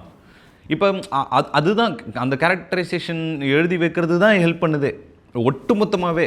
இப்போ நீங்கள் இந்த சீனில் வந்து கருணா பேசுகிறதே வந்து அவ்வளோ போல்டாக வந்து தாண்டவம் கிட்ட பேசுவார். எப்பயும் மாமா அப்படின்னு பேசுவார். மாமா இப்போ கூத்து நடக்கணும் மாமா, என்ன பண்ணணும் அது நீ சொல்லு அப்படின்வார். ஏன்னா அப்போ கருணாவோட டிஸ்கிரிப்ஷனில் அதான் இருக்கும். இப்போ அவனுக்கு தேவையானது அவன் வந்து எப்படி ஒன்றா பூர்த்தி பண்ணிப்பான் அப்படிங்கிறது ஒன்று இருக்குது. யார் என்னெல்லாம் பார்க்க மாட்டான், போல்டாக பேசுவான். அவன் பேசுகிறதே வந்து போல்டாக தான் இருக்கும் அப்படிங்கிறது. அப்படி அந்த டெஸ்கிரிப்ஷன் தான் இங்கே யூஸ் ஆகுது. ஓகே. ஸோ எல்லாமே அப்படி கேரக்டரைசேஷன் டெவலப் பண்ணலன்னா நமக்கு வரவே வராது. எல்லாமே குக்டப்பாக இருக்கிற மாதிரி இருக்கும். ஓகே. அண்ட் பங்கு பாண்டின்ற பேர் மாறலாம் இல்லை, ஸ்கிரிப்ட்லேயே பங்கு பாண்டின்னு இருக்கு. ஆமாம். எப்படி அந்த பங்கு பாண்டி? அது ஆக்சுவலி எங்கள் மாமா ஒருத்தர் தெருக்கூத்தில் இருக்கார். இந்த ஒரு தாங்கல் சேகரோட ஜமால அவரும் வாத்தியார் தான், 2 பேரும் சேர்ந்து தான் வாத்தியார். ஆக்சுவலி தாங்கல் சேகரோட மாமனார். ஓகே. மாமனாரும் மருமகனும் சேர்ந்து தான் இந்த ஜமாவை நடத்துகிறாங்க. அவர் பேர் வந்து ஹரிதாஸ். ஆக்சுவலி ஹரிதாஸுங்கிறது ஊரில் காமன் நேமு. வெளியில் கூத்து சைடில் வந்து கிருஷ்ணன் வாத்தியார்னு சொல்லுவாங்க. அவர் வந்து சின்ன வயசுலலாம் எங்கள் சொந்த மாமா. அவர் எங்கள் ஃபேமிலி ஃபங்க்ஷனுக்கெலாம் வரும்போது அவர் பங்கு விட்ருப்பார். இந்த மாதிரி அந்த தெருக்கூத்து கலைஞர்களுக்கான ஒரு பங்கு இருக்கும். ஒரு துண்டு இப்படி மேலே போட்டுனே இருப்பார், ஒரு சின்ன டர்க்கி டவல் மாதிரி போட்டுருவார். அதான் கல்யாணம் போட்டுனே இருப்பாங்க. அது எல்லாமே அவரோட அதே மாதிரி பட்டை போட்டிருப்பார், இது பண்ணுவார். அப்போ வந்து நாங்களாம் சும்மா என்ன மாமா பங்கு பாண்டி அப்படின்னு அவரை கலாய்ப்போம். நாங்கள் கூப்பிட்றது எங்கள் ஃபேமிலியிலே அவர். இப்போ எங்கள் அப்பா சொல்லும்போது நம்ம மாமா இருக்கிறாரேப்பா ஹரிதாஸ் மாமா கூத்தில் இருக்கார், அவர்கிட்ட கேட்போம் யார் அப்படின்னு. நம்ம பங்கு பாண்டி. ஆமாம் பங்கு பாண்டி அப்படின்னு அவர் பேரே எங்களுக்கு பங்கு பாண்டின்னு தான் தெரியும். உண்மையான பேரே மறந்து போகிற அளவுக்கு ஒரு. ஆமாம். ஸோ அதனால் நாங்கள் வந்து அந்த பேரை இதில் வைக்கணும் அப்படின்னு சொல்லி வச்சது தான் இது. அண்ட் கான்வர்சேஷன்ஸ் பற்றி பேசும்போது கருணாவுடைய டயலாக் டெலிவரி அண்ட் மாடுலேஷன், அவருடைய டயலாக்ஸ் அதை பற்றி சொல்லுங்கள். ஏன்னா அது கன்வென்ஷனலாக இல்லை, அது அப்படியே பேப்பரில் எழுத முடியும்னு எனக்கு தோணலை. பேப்பர்லேயும் படத்தில் சொல்கிற மாதிரி அது இல்லை. எப்படி அதுக்கு அரைவானீங்க? இப்போ அவர் திட்டுவார், அவர் பையன் வந்து பேசும்போது திட்டுவார், அமைதியாரா அப்படி அவ்வளோ திருத்தமாக இருக்காது, கொஞ்சம் எக்ஸ்ட்ரா விஷயங்கள்லாம் போட்டு அவர் திட்டுவார். அதே மாதிரி பங்கு பாண்டி வந்து அவன் வழக்கமாக கட்டுற திரௌபதியாவது கட்டுமே அப்படின்னு சொல்லும்போது சும்மா தான் நின்றுக்கிற, சும்மா தான் நேரண்டா அப்படி இருக்குல்ல, அதுக்கு எப்படி அரைவானீங்க? ஆக்சுவலி அது வந்து ஒரு சீட் கோடுன்னு கூட சொல்லலாம். என்னென்னா அவர் அந்த கேரக்டர் நடித்தவர் தான் எங்கள் அப்பா. எங்கள் அப்பா தான் நடிச்சிருக்காரு அதில், ஒரு கருணாங்கிறதுல. எங்கள் அப்பா என்ன பேசுவாரோ, எங்கள் அப்பா எப்படி இருப்பாரோ, எங்கள் அப்பாவோட கேரக்டரைசேஷன் என்னவோ அதை அப்படியே எடுத்து அந்த கேரக்டருக்கு வச்சேன். ஓகே. பட் ஃபஸ்ட்டு எங்கள் அப்பாவையே நடிக்க வைக்கலாமா அப்படிங்கிறது வந்து ஒரு பெரிய டவுட் இருந்தது. நடிப்பாரா, எதனா சொதப்பிட்டார்னா என்ன பண்ணுறது, அப்பான்றதுக்காக நம்ம ஒரு ப்ரிவிலேஜ் எடுத்துக்கூடாது, அவர் நடிக்க வச்சு என்ன பண்ணாலும் ஓகேன்னு சொல்லிடக்கூடாது. இந்த மாதிரி நிறைய கன்ஸ்டன்ஸ் வந்து எனக்குள்ளே இருந்தது. கருணான்ற கேரக்டரை எங்கள் அப்பாவோட ஸ்கெட்சை வச்சு க்ரியேட் பண்ணிவிட்டு அதுக்கப்புறம் அதுக்கு வேறு யாருனா போடலாமா அப்படின்னு யோசிச்சிட்டே இருக்கும்போது ஒரு கட்டத்தில் சரி எங்கள் அப்பாவே இதை ட்ரை பண்ணி பார்க்கலாம் அப்படின்னு சொல்லி அவருக்குன்னு ஒரு ஆடிஷன் வச்சு அதுக்கப்புறம் அவருக்கு ப்ராப்பராக ரிஹர்சல் கொடுத்து இது பண்ணி அந்த ரிஹர்சல்லாம் அவர் ப்ராப்பராக நடிச்சிட்டார். ரொம்ப சின்சியராக பண்ணார். நான் வந்து அவங்க ரிஹர்சல் பண்ணும்போது நான் எழுந்துச்சி வெளில போயிடுவேன். இப்போ அவங்க ட்ரெயினர்கிட்ட, அவங்க ஜானகி அக்கா கிட்ட சொல்லிட்டு போயிடுவேன், அக்கா எங்கள் அப்பான்லாம் பார்க்காதீங்க, என்ன பண்ணுறீங்களோ பண்ணுங்கள், என்ன திட்டுறீங்களோ திட்டுங்க, இது பண்ணுறீங்களோ பண்ணுங்கள், என்ன எக்ஸசைஸ் இருக்கோ எல்லா எக்ஸசைஸும் சொல்லுங்கள், இது பண்ணுங்கள் பண்ணுவார். ப்ராப்பராக அவர் ஓகேன்னு நீங்கள் சொல்லுங்கள், அப்படின்னா தான் ஷூட்டுக்கு கூப்பிட்டு போவேன், இல்லைனா வேறு ஆர்டிஸ்ட் மாற்றிடுறேன் அப்படிங்கிற மாதிரி. அவருமே ரொம்ப சின்சியராக ஒரு எஃபர்ட் போட்டார். ரொம்ப சின்சியராக என்ன எஃபர்ட் போட்டார்னா, டெய்லி காலையில் இப்போ ஷூட்டில் எழுந்துச்சு பார்த்தோன்னா அவரோட ஸ்கிரிப்ட் பேப்பர் வச்சு படிச்சுட்டு இருப்பார். காலையில் எழுந்தோடனே என்னப்பா இன்றைக்கி ஷூட்டிங் இல்லை படிக்கணும்ல அப்படின்னுவார்.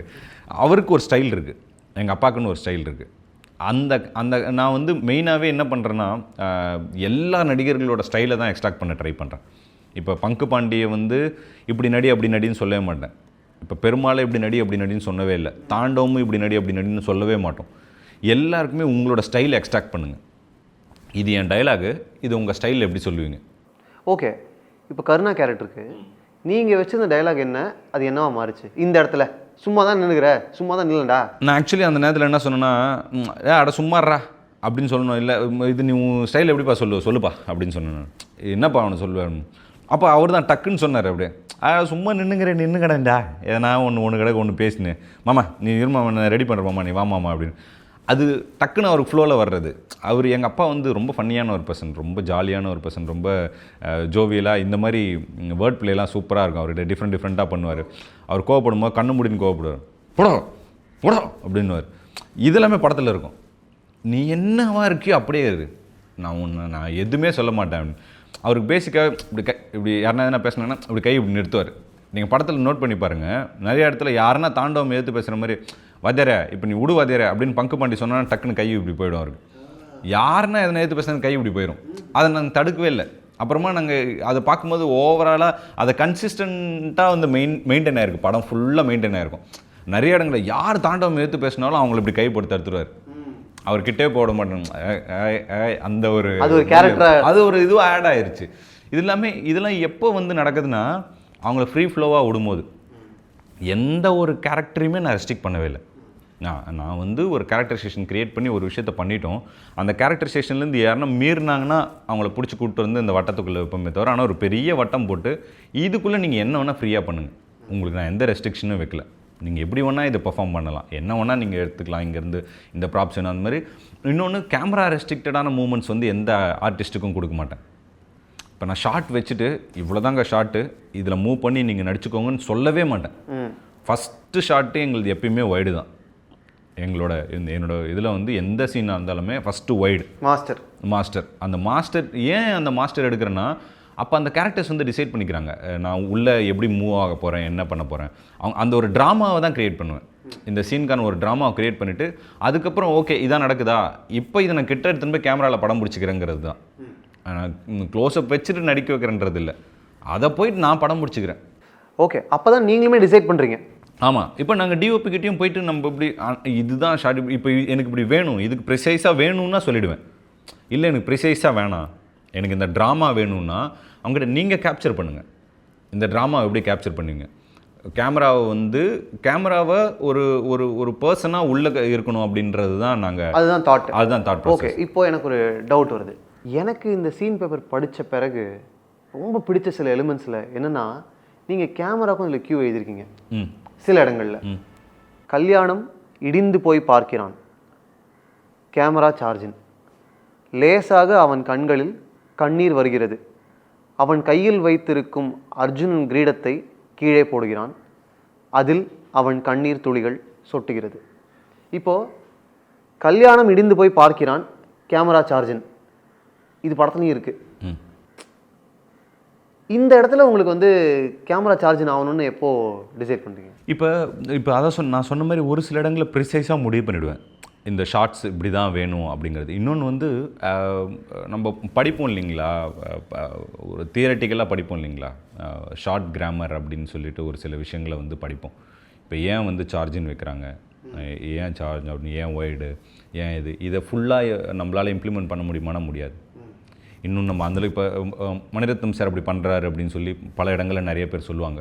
அப்படி அதுலேருந்து லேர்ன் பண்ணுறோம். அப்போ அவர்கிட்டருந்து பார்க்குறோம் ஒரு சீனில் என்ன ஷார்ட் வைக்கிறாரு. இப்போ ரவுண்ட் ட்ராலி வைக்கிறோம்னா ரவுண்ட் ட்ராலிக்கு ஒரு ரீசன் இருக்குது, அந்த ரீசன் இல்லாமல் அதை வைக்கக்கூடாது. இப்போ சார்ஜின் வைக்கிறோம்னா சார்ஜினுக்கு ஒரு ரீசன் இருக்குது, அது இல்லாமல் சார்ஜின் வைக்க என்ன காரணத்துக்காக நீங்கள் இதில் வச்சுருக்கீங்க?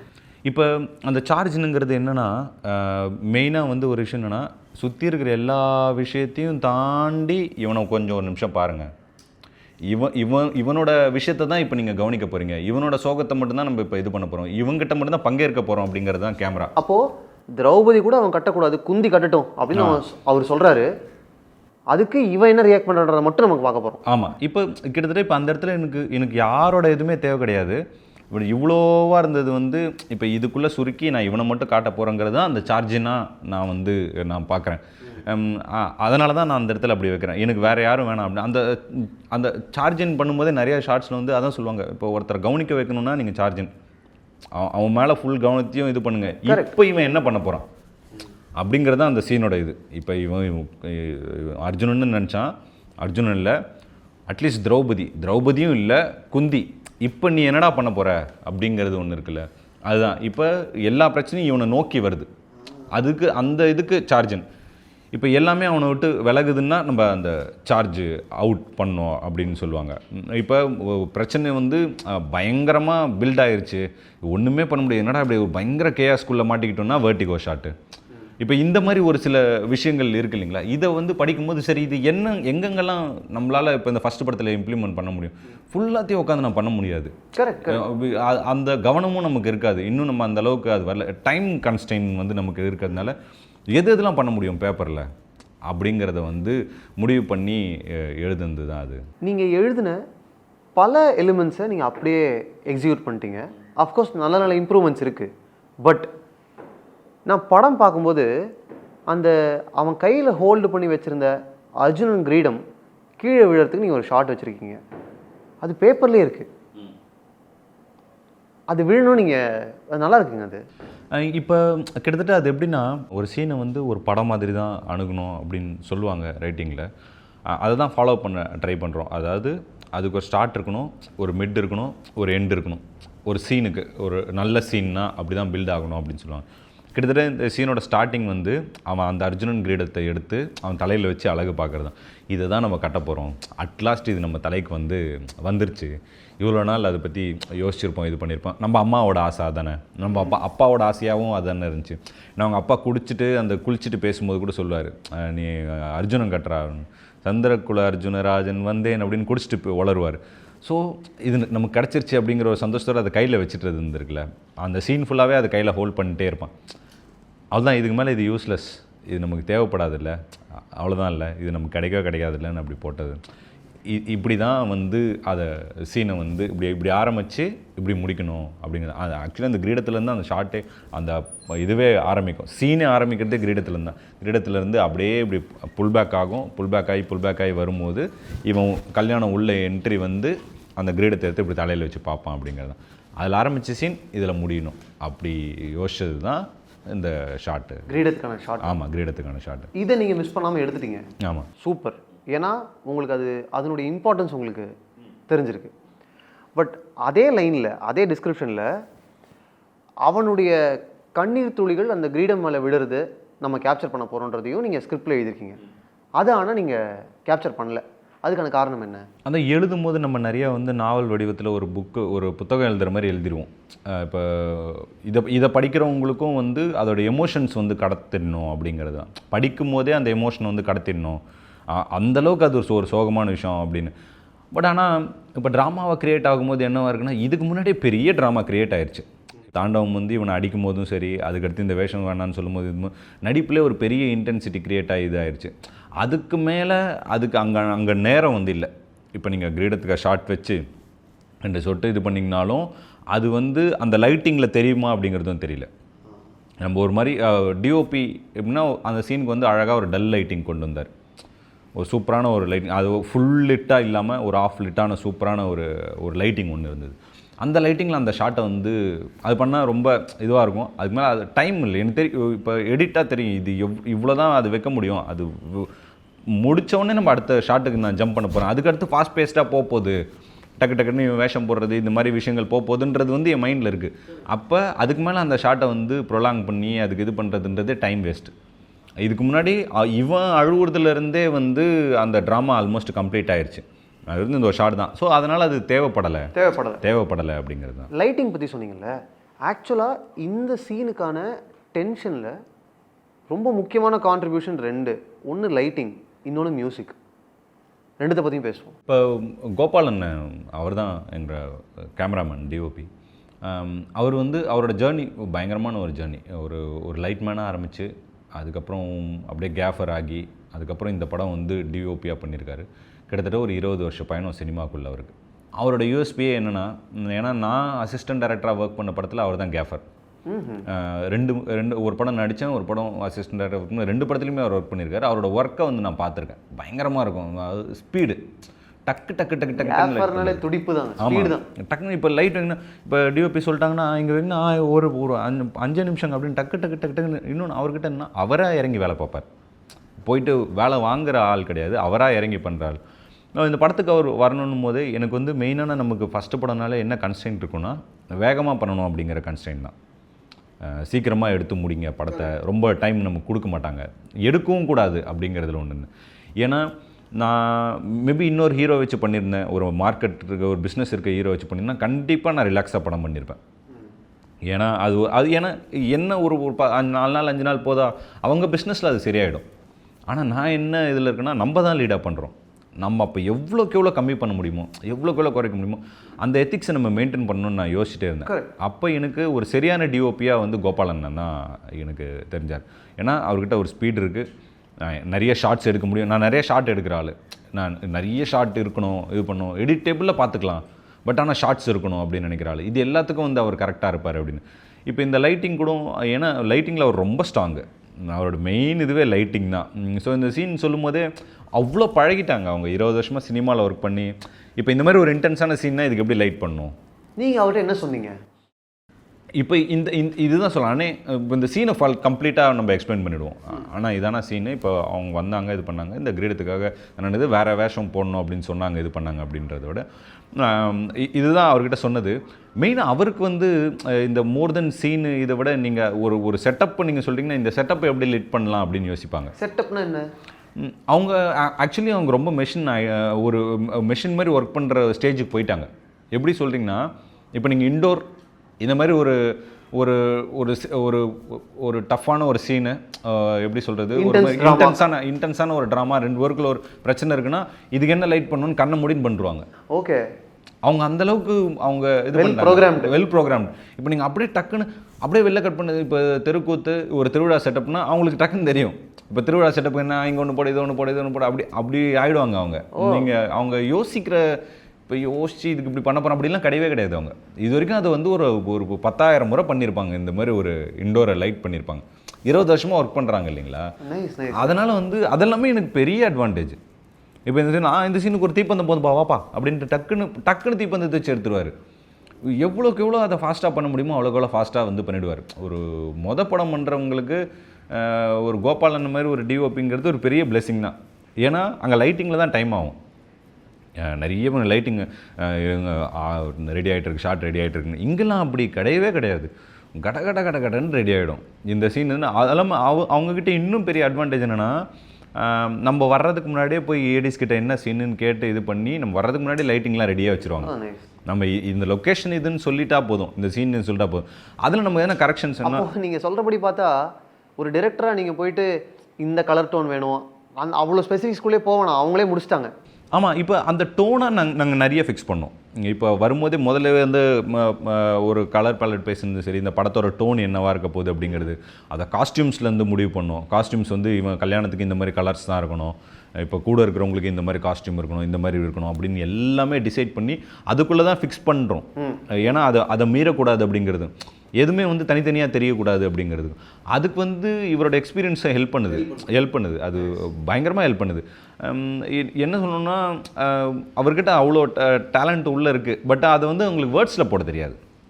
இப்போ நீங்கள் வந்து ஒரு பயங்கரமாக ஒரு பெரிய டாப் லெவல் சினிமாட்டோகிராஃபர் பேசுகிற டேர்ம்ஸ்லாம் பேசுவார், ஆனால் பேச மாட்டார். பட் ஆனால் அவங்க பண்ணுற ஒர்க் அவர் பண்ணுவார். புரியுது. இப்போ யாருன்னா ஒருத்தர்கிட்ட நீங்கள் போய் அவர்கிட்ட ஒரு கான்வர்சேஷன் மேக் பண்ணுறீங்கன்னா, இப்போ அவர்கிட்ட போயிட்டு நீங்கள் சொல்கிறீங்கன்னு வச்சுங்களேன், இப்போ டெக்னிக்கலாக சொன்னீங்கன்னா அவரோட ஒரு கலோக்கியல் டேர்ம்ஸில் அப்படி தான் பேசுவார். இவரை அப்படி பண்ணாருன்னு உங்களுக்கு ஒரு டவுட் வரும். பட் ஆனால் அவர்கிட்ட தான் அது எல்லாமே இருக்குது. அது வேர்ட்ஸாக போட தெரியாது. அதுதான். அடுத்து கிரீடம். இந்த படத்தினுடைய கிரீடமாக நான் நினைக்கிறது வந்து இளையராஜா அவர்களுடைய இசை. அங்கேயும் கிட்டத்தட்ட அப்படி தான். கமல் சார் சொல்லியிருப்பார் இல்லைங்களா ஒரு இதில், அவங்களாம் வந்து பீடியாட்ரிஷியன் மாதிரி தான் இளையராஜா சார்லாம். இப்போ குழந்தை போயிட்டு எனக்கு இதுதான் உடம்பு சரியில்லைன்னு சொல்லாது. குழந்தை அழுவுறதை வச்சு குழந்தை அழுவுதா, குழந்தைக்கு வயிற்று வலியாக தான் இருக்கும், இந்த டேப்லெட் போடு அப்படின்னா குழந்தைக்கு சரியாயிரும். அந்த மாதிரி தான் இளையராஜா சார். நீங்கள் போயிட்டு எனக்கு இந்த இப்படி வேணும் அப்படி வேணும் அப்படின்னு நீங்கள் சொல்கிறதுக்குள்ளவே நீங்கள் வேணுன்றது கிடச்சிரும். இப்போ ஃபஸ்ட் அட்டெம்ப்ட் ஒன்று பண்ணுவார்னு வச்சுக்கோங்களேன், போனால் அது ஒரு 10 நிமிஷத்தில் ஒரு பிஜிஎம் ரெடி ஆகும் ஒரு சீனுக்கு. இல்லை இப்போ நம்ம காலையில் இப்போ நம்மளை 9 மணிக்கு வர சொல்லுவார், அவர் 7 மணிக்கெலாம் வந்துடுவார். 7 மணிக்கு நம்ம 9 மணிக்கு போகும்போது அந்த சீன் முடிஞ்சு ரெடியாக இருக்கும். அதை ப்ளே பண்ணோடனே சூப்பராக இருக்கே, இதில் நம்ம என்ன சொல்கிறது அப்படிங்கிற மாதிரி இருக்கும். ஸ்டார்டிங் பாயிண்ட் மட்டும் வேறு இருக்கும். இப்போ இந்த கிரீடம் சீன்லேயே வரும், அவர் அந்த கிரீடம் போடுறதுலேருந்தே மியூசிக் ஆரம்பிக்கும். அந்த மியூசிக் வந்து அவங்க கையில் வச்சுன்னு இருக்கும்போதே வந்து இதுவாச்சு. அவர் ஸ்டார்ட் பண்ணியிருந்தாங்க, சார் ஸ்டார்ட் பண்ணியிருந்தாங்க. நானும் சொன்னேன், இல்லை சார் அந்த கிரீடம் கீழே விழுந்தவுடனே ஸ்டார்ட் ஆகணும், எனக்கு அது விழுந்தவுடனே அந்த மியூசிக் ஸ்டார்ட் ஆகணும், அது வரைக்கும் அந்த சைலன்ஸ் அது அப்படியே இருக்கணும். இல்லை இது கரெக்டாக இருக்கும் அப்படின்னு சொன்னார். இல்லைங்க சார் நான் அப்படி தான் யோசிக்கிறேன், ஏன்னா அது விழுந்ததுக்கப்புறம் தான் அதுதான் மியூசிக்கல் போர்ஷனு, இதில் வந்து இன்னும் அந்த டென்ஷன் வந்து அப்படியே இருக்கணும் அப்படின்னு அவர் சொல்கிற மாதிரி வெய்யா அப்படின்னு சொன்னார். வச்சோடனே கரெக்டாக தான் இருக்குது நீ சொன்னது அப்படின்னு. ஸோ இந்த மாதிரி நம்ம இந்த ஸ்டார்டிங் எண்டு மட்டும்தான் நம்ம அட்ஜஸ்ட் பண்ணுற மாதிரி இருக்கும். இந்த சீன்லாம் வந்து அவர் ரொம்ப பிடிச்சி நம்ம தனியாக ஒர்க் பண்ணணும்னு நினச்சதுன்னு நினைக்கிறேன். அப்படி நினச்சாரா என்னன்றது தெரியல. நான் சொல்கிற மாதிரி எப்போலாம் நான் இப்போ 9 மணிக்கு வர சொன்னார்னா போனோன்னா அந்த சீன்லாம் ரெடியாக இருக்கும். ஓகே அவர் தனியாக இருக்கும்போது ஒர்க் பண்ணணும்னு நினச்சாரா என்னன்னு தெரியல. பட் ஆனால் அவர்கிட்ட ஒரு பெரிய அட்வான்டேஜ் என்னன்னா, பக்கத்தில் ஆள் இருந்தாலும் ஆள் இல்லைனாலும் ஒரே மாதிரி தான் இருக்கும். அவர் வந்து அவருக்கு சூப்பராக ஒரு பபுளை க்ரியேட் பண்ணிக்கிறார். பக்கத்தில் இருக்கவங்கன்ற பற்றிலாம் கவலைப்படவே மாட்டார். நமக்குலாம் இருக்கும் இல்லைங்களா, இப்போ லிரிக்ஸ் எழுதுறோம்னாலே இப்போ எழுதணும்னா பக்கத்தில் யாருனா இருந்தாங்கன்னா எழுத முடியாது. ஆமாம் சரி நீங்கள் அப்படி போனேன், நான் தனியாக போய் எழுதிட்டு வரேன், இல்லை வீட்டில் போய் எழுதிட்டு வரேன் அப்படிலாம் சொல்லுவோம். இவரெல்லாம் அந்த ஜோனுக்குள்ளே இருக்க மாட்டார். இப்போ நாங்கள் மியூசிக் கம்போஸ் பண்ணும்போதே 3 பேர் போய் கூட உட்காந்துருக்கோம். நான் எடிட்டர் எக்ஸிக்யூட்டிவ் ப்ரொடியூசர்னு 3 பேர் சாங் கம்போஸ் பண்ணும்போது உட்காந்துருக்கோம். இந்த சீனோட மியூசிக்லாம் கூட அது எப்படி போகணுங்கிறத வந்து அவர் தான் டிசைட் பண்ணுறாரு. அவருக்கு அதான் சொல்கிறாரு, அவருமே என்ன சொல்கிறாருன்னா, நீங்கள் மட்டும் ஸ்க்ரீன் ப்ளே ரைட்டர்ஸ் கிடையாது, நாங்களும் ஸ்க்ரீன் ப்ளே ரைட்டர்ஸ் தான். ஒரு ஆடியன்ஸை வந்து எங்கேஜிங்காக வச்சுக்கிறதுக்கு வந்து மியூசிக் மூலமாக நாங்கள் வந்து டிசைட் பண்ணுறோம்.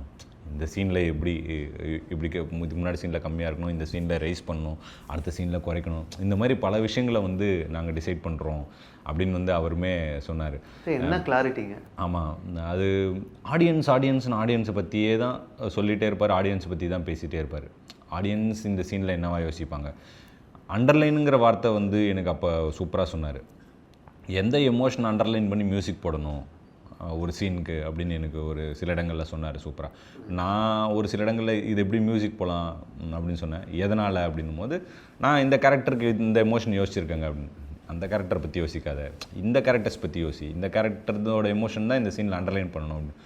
இப்போ வந்து நான் டேரக்டர், நான் சொல்கிறது தான் இங்கே நடக்கணும் அப்படின்லாம் நம்ம வந்து எந்த இடத்துலையுமே ஒரு ஃபிலிம் மேக்கராக அந்த ஒரு பிடிவாதம் இருந்ததுனாலே நம்மளோட ஒரு லாஞ்சிட்டிவிட்டி வந்து ரொம்ப கேள்விக்குறியாயிடுமோன்னு எனக்கு தோணினே இருக்குது.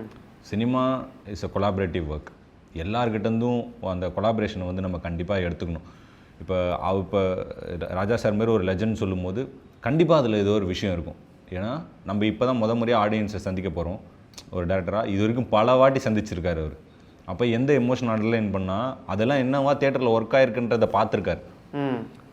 இப்போ என்னோட வீம்புக்கு அதை பிடிச்சிட்டு எதுவுமே சொல்லலை. அவர் சொல்லும்போது சரி, அவர் சொல்லும்போது இது கரெக்டாக இருக்குது அப்படிங்கிற மாதிரி. ஒரு சில சீனில் மாற்றி இது பண்ணும்போது அவரும் இது சரியாக இருக்கியா, நீ சொன்னதும் சரியாக இருக்குது அப்படிங்கிறது. இப்போ வென் கம்ஸ் டு டிஓபியும் அதான், எல்லாத்தையுமே நானே சொல்லிவிட்டு எல்லாமே இப்படி தாங்க நான் எல்லாமே எழுதிட்டேன், எல்லாமே பண்ணிட்டேன், நீங்கள் பண்ணுங்க அப்படின்னு சொன்னால், எழுதுனா கூட இப்படி ஒன்று எழுதியிருக்கேன், இது பண்ணலாமா, ஓகேனா பண்ணலாம். இல்லை உங்களுக்கு ஒரு ஐடியா, நீங்கள் உங்களோட ஐடியாவை டேபிளுக்குள்ளே கொண்டு வாங்க, இந்த சீனுக்குள்ளே நீங்கள் வாங்க. எப்படி ஆக்டர்ஸை ஃப்ரீ ஃப்ளோவாக நம்ம விட்றோமோ அதே தான் இங்கே எல்லாருக்குமே. கரெக்ட். டிஓபியும் அந்த இதுதான். இவங்க எல்லாரோட ஒர்க்கை வந்து இப்போ வெற்றிமாறன் சார் சொல்கிற மாதிரி தான், ஒரு ஃபிலிம் நடக்கிறத விட்னஸ் பண்ணுறோம். எனக்கு அது ஜமால வந்து கிளியராக இருந்தது, எனக்கு பயங்கர எக்ஸ்பீரியன்ஸாக இருந்தது. எல்லாரும் பண்ணுறதையும் விட்னஸ் பண்ணும்போது சூப்பராக ஒரு ஒர்க் வருது. எனக்கு ஒன்று சொல்லுங்கள், இந்த சீனை பொறுத்த வரைக்கும் டென்ஷன் தான் ரொம்ப முக்கியமான ஒரு இமோஷன். அப்போது அதுக்கு சைலன்ஸ் ரொம்ப அவசியமாக அண்டர்லைன் பண்ண வேண்டிய ஒரு எலிமெண்ட்டாக நான் நினைக்கிறேன். அண்ட் நீங்கள் சொன்ன மாதிரி நல்லாவே சைலன்ஸ் ஹேண்டில் பண்ணியிருப்பீங்க இந்த சீக்வன்ஸில். ஸோ இந்த சீக்வன்ஸில் சைலன்ஸ் பற்றி சொல்லுங்கள். சைலன்ஸ் வந்து பொதுவாகவே வந்து ஒரு பயங்கரமான சினிமேட்டிக் டூல் ஒரு சில இடங்களில். இப்போ நீங்கள் அது கமர்ஷியல் படங்களில் கூட பயங்கரமாக ஒர்க் ஆகுது. இப்போ நீங்கள் எடுத்துக்கிட்டு புஷ்பா 2 எடுத்துக்கிட்டிங்கன்னா, ஃபகத் ஃபாசிலும் அவர் வந்து அல்லு அர்ஜுன் சாரி கேட்குற சீன், திரும்ப வந்து சாரி கேட்குற ஒரு சீன் வருது. அந்த சாரி கேட்குற சீனில் அவ்வளோ நேரம் சைலன்ஸ் இருக்குது. எனக்கு அவர் சுகுமாரை பார்க்கும்போது பயங்கர ஆச்சரியமாக இருந்தது. ஏன்னா நீங்கள் சொல்கிற மாதிரி இந்த மாதிரி படங்களில் தான் சைலன்ஸை யூஸ் பண்ணுவாங்க அப்படின்றது இல்லைங்களா. அந்த படத்தில் அந்த சைலன்ஸை செம்மையாக யூஸ் பண்ணியிருந்தார். அப்போ சைலன்ஸோட பெரிய வெற்றி என்னென்னா, நீங்கள் சைலண்ட் விட்டிங்கன்னா தியேட்டர் சைலண்ட்டாக இருக்கணும். இப்போ அதுதான் வந்து இங்கே ரொம்ப முக்கியம். அப்போ இந்த மாதிரி நிறைய படங்களில் பார்க்குறோம், ஒரு சைலன்ஸுங்கிறது வந்து ரொம்ப முக்கியமாக இருக்குது. அப்போ நம்ம யோசிக்கிறோம், கூர்ந்து கவனிக்கிறோம். இந்த சீன்லையுமே அப்படி தான். இப்போ இவர் பேசிட்டு கேப் விடும்போதும், இவன் பேசும்போதும், இல்லை மற்றவங்க பேசும்போதும் அந்த ஒரு சைலன்ஸ் வந்து பயங்கர ஹீரியை வந்து உங்களுக்கு உருவாக்கும். இப்போ நம்ம திடீர்னு பேசிகிட்டே இருக்கோம், பேசாமல் ஒரு 2 நிமிஷம் உட்காந்தோன்னா இந்த இடத்துல ஒரு பயங்கர ஒரு பதற்றமோ ஒரு டென்ஷனோ ஏதோ ஒன்று தோணும். யாருமே பேசவே இல்லை, என்னடா ஆச்சு திடீர்னு ஏன் எல்லோரும் பேசாமல் இருக்காங்க, ஏதோ ஒரு டென்ஷன் இருக்குது. திடீர்னு புதுசாக இந்த ரூம்குள்ளே வர்றவங்களும் பயந்துருவாங்க. ஏன் இப்போ இந்த ரூம் இப்படி இருக்குது, ஏன் எல்லாம் சைலண்ட்டாக இருக்கான், இப்போ நம்ம பேசலாமா வேணாமா அப்படிங்கிற ஒரு இது இருக்கும். எப்பயுமே கச்ச கச்ச கச்ச கச்சன்னு இருக்கிற ஒரு தெருக்கூத்தில் அந்த மேக்கப் போடுற இடம் சைலண்ட்டாக இருந்தால் எப்படி இருக்கும், அந்த இடத்துல எவ்வளோ டென்ஷன் இருக்கும். அப்போ இது வரைக்கும் நடக்காத ஒன்று இந்த இடத்துல நடந்திருக்கு. கல்யாணம் இது வரைக்கும் எதிர்த்து பேசுனதே கிடையாது, அவன் எதிர்த்து பேசியிருக்கான். அதனால் அந்த சைலன்ஸ் இருக்குது. அதனால் அந்த சைலன்ஸ் இருக்குது. மற்றவங்க எல்லாரும் வாயடிச்சு போயிட்டான். இப்போ அந்த மியூசிக்கும் எப்படி இருந்ததுன்னா அப்படியே அந்த அந்த சைலன்ஸை வந்து லைட்டாக போட்டிருப்பார். இனிஷியலாக வந்து ரொம்ப லைட்டாக இருக்கும், அப்படியே அந்த டென்ஷன். ஏன்னா ஒரு ஹாரர் ஃபிலிம் மாதிரி தான். ஒரு ஹாரர் ஃபிலிமில் அமைதியாக இருக்கும்போது அது மியூசிக்கா இல்லை ஒரு சவுண்ட் எஃபெக்ட்ஸா ஏதோ ஒரு நம்மள ஒரு டென்ஷன் கிரியேட் பண்ணிட்டுருக்கோம் ரெண்டுத்துக்கும். அந்த மாதிரி தான் ராஜா சார் இந்த சீனை வந்து ட்ரீட் பண்ணார். செல்லோலாம் இது பண்ணி பயங்கரமாக அந்த சீனை பயங்கரமாக ஒரு மாதிரி டென்ஷன் கிரியேட் பண்ணிட்டார். அண்ட் இன்னொரு சேஞ்ச் ஸ்கிரிப்டில் இருந்ததுக்கும் படத்தில் நாங்கள் விஷுவலாக பார்த்ததுக்கும் ஒரு முக்கியமான சேஞ்ச் என்னென்னா, இப்போது அந்த கர்ணமோட்ச நாடகம் கூத்து நடந்து முடியுது. இங்கே என்ன எழுதியிருக்கீங்க அப்படின்னா, சேகர் அதாவது தாண்டவம் எதுவும் பேசாமல் அப்படியே பிரமை பிடித்தவன் போல் எழுந்து நடந்து செல்கிறான், வைட் ஷாட் இப்படி இருக்குது. ஆனால் படத்தில் எல்லாரும் எழுந்து போயிடுவாங்க, தாண்டவம் மட்டும் அப்படியே உட்காந்துருப்பார். இது அப்படியே இன்வர்ஸாக எக்ஸிக்யூட் பண்ணியிருக்கீங்கல்ல, எதனால்? ஒரு பெரிய கன்ஸ்டெயின் வந்துச்சுங்க அன்றைக்கி வந்து நினச்சி பார்க்க முடியாத ஒரு கன்ஸ்டெயின் வச்சுக்கோங்களேன். இவருக்கு வந்து சேத்தன் சாருக்கு இந்த கெட்டப் போட்டோம், நானுமே குந்தி வேஷம் போட்டாச்சு, எல்லாம் ரெடி ஆகிடுச்சு. மழை வந்துருச்சு, ஃபுல் மழை. என்ன பண்ணுறதுனே தெரியல. இப்போ எல்லோரும் என்ன சொல்கிறாங்கன்னா ஷூட் கேன்சல் பண்ணிடலாம். கேன்சலே பண்ண முடியாது, வாய்ப்பே கிடையாது. சேத்தன் சார் இதை முடிச்சுட்டு விடுதலை 2க்கு போகணும். அவருக்கு வந்து அவ்வளோதான் டேட் இருக்குது. எனக்கு ஒரு நாள் போனால் கூட எனக்கு பெரிய பிரச்சனையாகிடும். இன்னொன்று வேஷம் போட்டாங்க, இதுக்கப்புறம் திரும்ப போட்டு இது பண்ணி நான் அந்த மாதிரி ஒரு ஆள்னு வச்சுக்கோங்களேன். நம்ம போட்டதை எப்படியாச்சும் பண்ணிடணும், ஏதாவது ஒன்று பண்ண முடியுமா, ஏன் இதை நான் விடணும், இன்றைக்கி ஒரு டேவை நான் ஏன் வேஸ்ட் பண்ணணும், நான் வேஸ்ட் பண்ண மாட்டேன், நான் எதனா பண்ணுறேன், வெயிட் பண்ணுங்க அப்படின்னு. மழை குறைஞ்சி ட்ரிசில் பட் கண்டினியூஸ் ட்ரிசில் வந்துகிட்டே இருக்குது. ஒரு மாதிரி ட்ரிசில் வந்துகிட்டே இருக்குது. கூத்து பார்க்க வந்த ஆளுங்கள் நாங்கள் யாரும் இப்போ நாங்கள் ஜூனியர் ஆர்டிஸ்ட்டையும் அஃபோர்ட் பண்ண முடியாது. அவ்வளோ பயங்கரமாக இவ்வளோ க்ரௌடை அஃபோர்ட் பண்ணுற இது எங்களுக்கு ப்ரிவிலேஜ் கிடையாது. எங்கள் அப்பா கிட்ட உடனே என்ன சொன்னேன்னா, அந்த ட்ரிசில் வந்துனே இருக்கும்போது போயிட்டு நைட் என்ன ஆச்சுன்னா ஒரு 1 மணிக்கிட்ட ஆயிடுச்சு. கிராமத்தில் 7-8 மணிக்கெலாம் தூங்கிடுவாங்க. போயிட்டு நம்ம சொந்தக்காரங்களோ தெரிஞ்சவங்களோ யாராவது ஒரு 15-20 பேர் மட்டும் எழுப்பி கூட்டணும் அப்படின்னு சொல்லி எங்கள் அப்பா கிட்ட சொன்னோடனே அவர் போய் அந்த டைமில் போய் எங்கள் சித்தி அத்தை இவங்களை எல்லோரும் எழுப்பி கூப்பிட்டு வந்து, நான் இன்றைக்கி என்ன சொன்னேன்னா பிளானு ஃப்ரண்டல் மட்டும் எடுப்போம். இந்த ஒட்டுமொத்த நாடகத்தோட எப்படியுமே ஒரு மிட்டும் க்ளோஸும் உங்களுக்கு தேவை, அதை ஃபுல்லாக இங்கே முடிச்சிருவோம். ஆடியன்ஸோட ஷார்ட் இன்னும் எடுத்துக்கலாம். இப்போ டீமுக்கே நிறைய பேருக்கு அது அண்டர்ஸ்டாண்ட் என்ன சொல்ல வரேன், இப்படி ஏன் இது பண்ணுறான், வேஸ்ட்டாக ஏதோ ஒன்று எடுத்துகிட்டு இருக்கான், அவங்களுக்கு அதை அண்டர்ஸ்டாண்ட் பண்ணிக்கவே முடியல. பட் வந்து எனக்கு புரிஞ்சுது, எப்படியுமே இந்த ஷாட்டு நீங்கள் போக போகிறீங்க, அது நாளைக்கு க்ரௌட் இருந்தாலும் இவங்க எல்லாத்தையும் அவாய்ட் பண்ணிவிட்டு ஒரு மிட்டும் ஒரு க்ளோஸும் நீங்கள் போய் ஆகணும், அதை இன்றைக்கி எடுத்துருவோம் அப்படின்னு சொல்லி அன்றைக்கி அந்த சீன் ஃபுல்லாக அதோட ஃப்ரண்டல் ஃபுல்லாக எடுக்கும்போது க்ரௌடு சுத்தமாக இல்லை. அங்கே இருந்த மீதி லைட்மேன்லாம் அங்கே லைட் வந்து ஃபிக்ஸ் பண்ணது தான். ஒட்டுமொத்த லைட்மேன் வந்து உட்காருங்க, ப்ரொடக்ஷனில் இருக்கவங்க எல்லோரும் உட்காருங்க, அவங்க கூட்டு வந்து ஒரு 15 பேர் உட்காருங்கன்னு சொல்லி ஃப்ரண்டல் ஷாட் எடுத்து முடிச்சிட்டோம். என்னோட இப்போ இதில் இருந்த ஷாட் என்னென்னா, ஒயிட் ஷாட்டில் இவர் மட்டும் எழுந்துச்சு போகிறாரு அப்படிங்கிறது தான் ஷாட். அப்போ க்ரௌடுக்கு நடுவில் அவர் நடந்து போகிறாரு. இப்போ எனக்கு க்ரௌடே இல்லை, நான் இப்போ என்ன பண்ணுறது வந்து இல்லை. கோபாலன் என்ன பண்ணாருன்னா மறுநாள் ஷாட் எடுத்துக்கலாம். இல்லை நான் ஒரு ஷாட் சொல்கிறேன், டெலி போட்டுக்கோங்க. டெலி போட்டு இருக்கிறவங்க 10 பேர் தான் 15 பேர் தான் இருக்காங்க, எல்லாரையும் வைப்பில் நடந்து போக சொல்லுங்கள். ஸோ க்ரௌடு நிறையா எழுந்துச்சு போகிற மாதிரி உங்களுக்கு ஃபீல் ஆயிரும். அதுக்கப்புறம் நம்ம இவரை கேப்சர் பண்ணிக்கலாம், இந்த ஷாட்டில் வந்து இது பண்ணிக்கலாம் அப்படின்னு சொல்லி அப்படி ஸ்பாட்டில் அன்னைக்கு இருந்ததை வச்சு பண்ணது தான் அது. பட் அது வந்து இன்னும் அது பயங்கரமாக வேல்யூ ஆட் பண்ணிருச்சு அப்படின்னு தான் நினைக்கிறேன். ஏன்னா அடுத்த நாள் திரும்ப அந்த சீக்வன்ஸோட ஒரு பாதியை நாங்கள் எடுத்தோம், மீதி எடுத்துகிட்டு இந்த சைடில் கவுண்டர் ஷாட்லாம் நாங்கள் எடுத்தோம். அது எடுக்கும்போது க்ரௌடு வச்சு திரும்ப அந்த ஷாட் எடுத்தேன். இப்போ இதில் இருக்க ஷாட்டை எடுத்தேன், ஓகே, அடுத்த நாள் எடுத்தேன் க்ரௌட் வச்சு ஒரு ஹெலிகாம் ஷாட் வச்சு ஒட்டுமொத்த க்ரௌட்லேயே நடந்து போகிற மாதிரி. பட் எனக்கு அதை விட இதுதான் வந்து பயங்கர வேல்யூவாக இருந்தது. இவர் மேலேயே இருக்குது ஷாட்டு. இப்போ இவரை தான் நம்ம இது பண்ணணும் போது எனக்கு அது ரொம்ப யூஸ்ஃபுல்லாக இருந்தது. சூப்பர் ஷாட்டுங்க அது. ஆமாம், சூப்பராக இருந்துச்சு. நான் அதான் சொல்கிறேன், இந்த ஷாட் மட்டும் எனக்கு பேப்பரில் இருந்ததை விட ஸ்க்ரீனில் தான் பெட்டராக இருக்குது. ஆமாம், அது அந்த ஸ்பாட்டில் எனக்கு தோணுது, இது எப்படி பண்ணலாம், இவ்வளோ பேர் தான் இருக்காங்க, என்ன பண்ணுறது, நாளைக்கு எடுத்துக்கலான்னு. இல்லை இன்றைக்கி எடுத்துக்கலாம். ஏன்னா அன்றைக்கோட சேத்தன் சார் போயிடுவார். ஆமாம், எனக்கு அதை தாண்டி இப்போ சேத்தன் சார் இப்போ அவரை வச்சு இதுதான் பண்ண முடியும் அப்படிங்கிறது அந்த ஸ்பாட்டில். அதனால தான் நான் நிறைய இடங்களில் சொல்கிறேன், உங்களுக்கு வந்து ஆன் ஸ்பாட் இன்டெலிஜென்ஸ் வந்து ஒட்டுமொத்த ஃபிலிம் மேக்கர்ஸ்க்கும் இங்கே புதுசாக வர்றவங்க எல்லாருக்குமே தேவைப்படுது. ஏன்னா நம்மளுக்கு அஃபோர்ட் பண்ணுறதுக்கு வந்து அடுத்த நாள் அஃபோர்ட் பண்ணுறதுக்கோ இது பண்ணுறதுக்கோ நமக்கு வசதி இருக்காது. அன்னைக்கு என்ன பண்ண முடியும் அப்படிங்கிறது தான் இருக்குது. அன்றைக்கி நீங்கள் என்ன பண்ண முடியும், நான் இல்லை எதுவுமே பண்ண முடியாதுங்க விட்டுருங்க ஷார்ட்டு, நான் யோசிச்சது ஒன்று, நாங்கள் இப்படி ஆயிடுச்சு, மழை வந்துருச்சுன்னு நான் ப்ளேம் பண்ணிட்டு இல்லாமல் இந்த ஷார்ட் நான் எடுத்து வச்சுக்கிறேன். இது பார்த்திங்கன்னா நான் யோசிச்சதை விட பெட்டராக இருக்குது, நான் எழுதுனதை விட செம்ம பெட்டராக இருக்குது. ஏன்னா அந்த ஷார்ட்டையும் வச்சு பார்க்குறேன், நம்ம யோசிச்சதை விட சூப்பராக இருக்குது, எவனை பற்றியும் யோசிக்காமல் இவரோட தாட் ப்ராசஸ் மட்டும் வருது. அப்போ நாங்கள் சவுண்ட்ஸில் வந்து இதை ப்ளே பண்ணுறோம், சவுண்ட் எஃபெக்ட்ஸில். அவருமே ஒரு செந்தமிழன்னு சொல்லிட்டு அவர் தான் நம்ம சவுண்ட் டிசைனர்.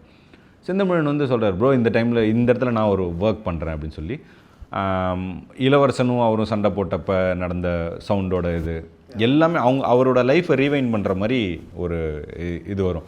இந்த சாவறதுக்கு முன்னாடி எல்லாமே ரீவைண்ட் ஆகும், எல்லாமே தெரியும் அப்படின்னு சொல்லுவாங்களே, அந்த மாதிரி ஒரு இதை பெர்ஸ்பெக்டிவ் வந்து படத்தினுடைய ரீகேப் மாதிரி. ஆமாம், அது சவுண்ட் டிசைனரோட ஒரு ஒர்க் அதுக்குள்ளேருந்து வருது. அது வந்து சவுண்ட் டிசைனர் தான் சஜஸ்டே பண்ணுறாங்க இப்படி பண்ணலான்னு.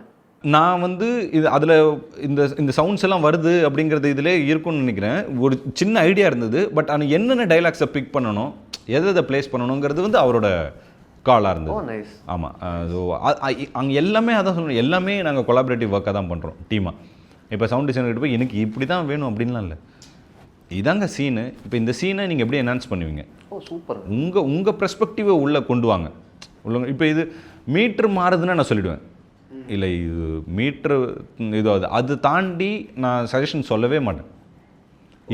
ஏன்னா எனக்கு நிறைய பெர்ஸ்பெக்டிவ் உள்ளே வரும்போது செம்மையாக இருக்குது, அந்த சீன் பயங்கரமாக எலிவேட் ஆகுது. நான் ஒரே ஒருத்த மட்டும் யோசிச்சு ஒரே ஒருத்த மட்டும் எக்ஸிக்யூட் தனியாக கஷ்டப்பட்டேன். இவ்வளோ மைண்ட்ஸ் இருக்குது, இவ்வளோ க்ரியேட்டிவ் மைண்ட்ஸ் இருக்குது.